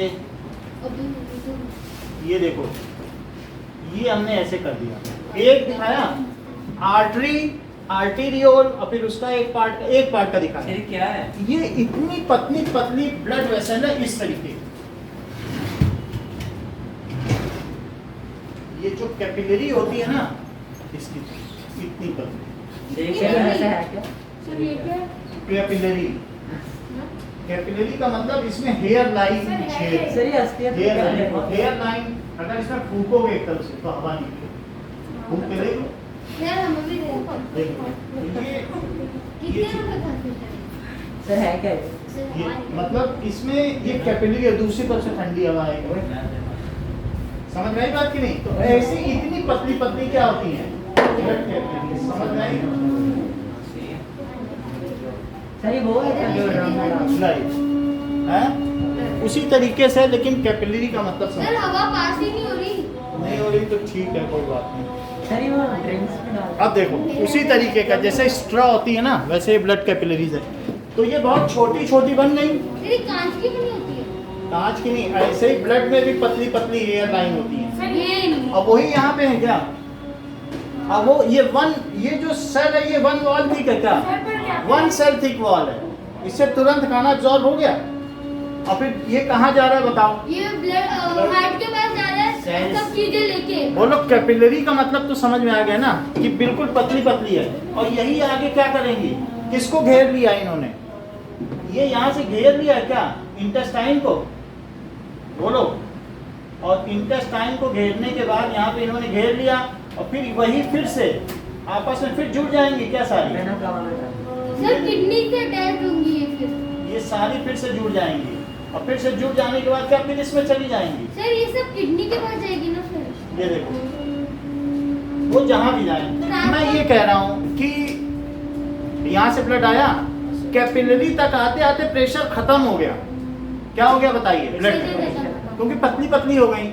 अच्छा, यहाँ तक ब्लड थक भी चुकी थी, उन्होंने अपना ऑक्सीजन भी खो दिया, कैपिलरी का वहां से फ्रेश ब्लड आया, ऑक्सीजनेटेड आया, यहाँ खत्म हो गया। इन्होंने कहा हमने बहुत काम कर लिया, वहां से खाना लेके आए, उतने में तो खाना लेने, बटोरने, इंतजार करने में उनका सब मेहनत खत्म, ऑक्सीजन खत्म हो गया। काम कोई भी करेगा तो ऑक्सीजन के बेसिस पे करेगा। फिर ये ब्लड यहाँ के ब्लू बन गया। कैसा बन गया, ब्लू। और ये वेन के थ्रू, ये सब वेन है, अब ये वापस जा नसा रहा है, में- अंदर अंदर से आता है, बाहर से जा रहा है। जरा देखो तो, ब्लड अंदर से आया हार्ट से, आँख के अंदर अंदर है, जा कहाँ से रहा है, पीछे से। बाहर, जो पेरीफेरी है, तो पेरीफेरियल सर्कुलेटरी सिस्टम, वहां से वापस चला गया। सर इसमें एक पंप भी होता है ना, अब जरा सर, देखिए, ब्लड दोबारा नहीं। भाई आप यहाँ देखिए, 15 हॉर्स पावर सर। की ऐसे ताकत से भेजते ये हैं, देखो। झुट कर। सर यहाँ तक। हाँ, सर ऐसे भी तो होता है ना कि हार्ट रिप्लेसमेंट हो जाती है। वो बात अलग है, लेकिन अभी हमने क्या देख लिया कि absorption takes place in small intestine through blood capillaries. अब हमारे पास क्या बचा है, एसिमिलेशन बचा है और एक्सक्रीशन। तो अब अभी तक हम एनएस पे नहीं पहुंच पाए, अरे सर तो रुक जाएगा, अगली बार पहुंचा देंगे। सर तो हमारे एग्जाम में यहीं तक आएगा सर। और सर डाइजेशन का पूरा लिखना होगा। सर मोड ऑफ न्यूट्रिशन से ही आएगा ना। हाँ? बोलो। सर सर वो सब तो नहीं आएगा कि आइसोटोनिक हाइपोटोनिक, वो तो पिछले हफ्ते का। जो पिछले हफ्ते का वो नहीं आएगा ना। तो sir mode of nutrition sir. अरे वो पिछले खाएगा तो Welcome.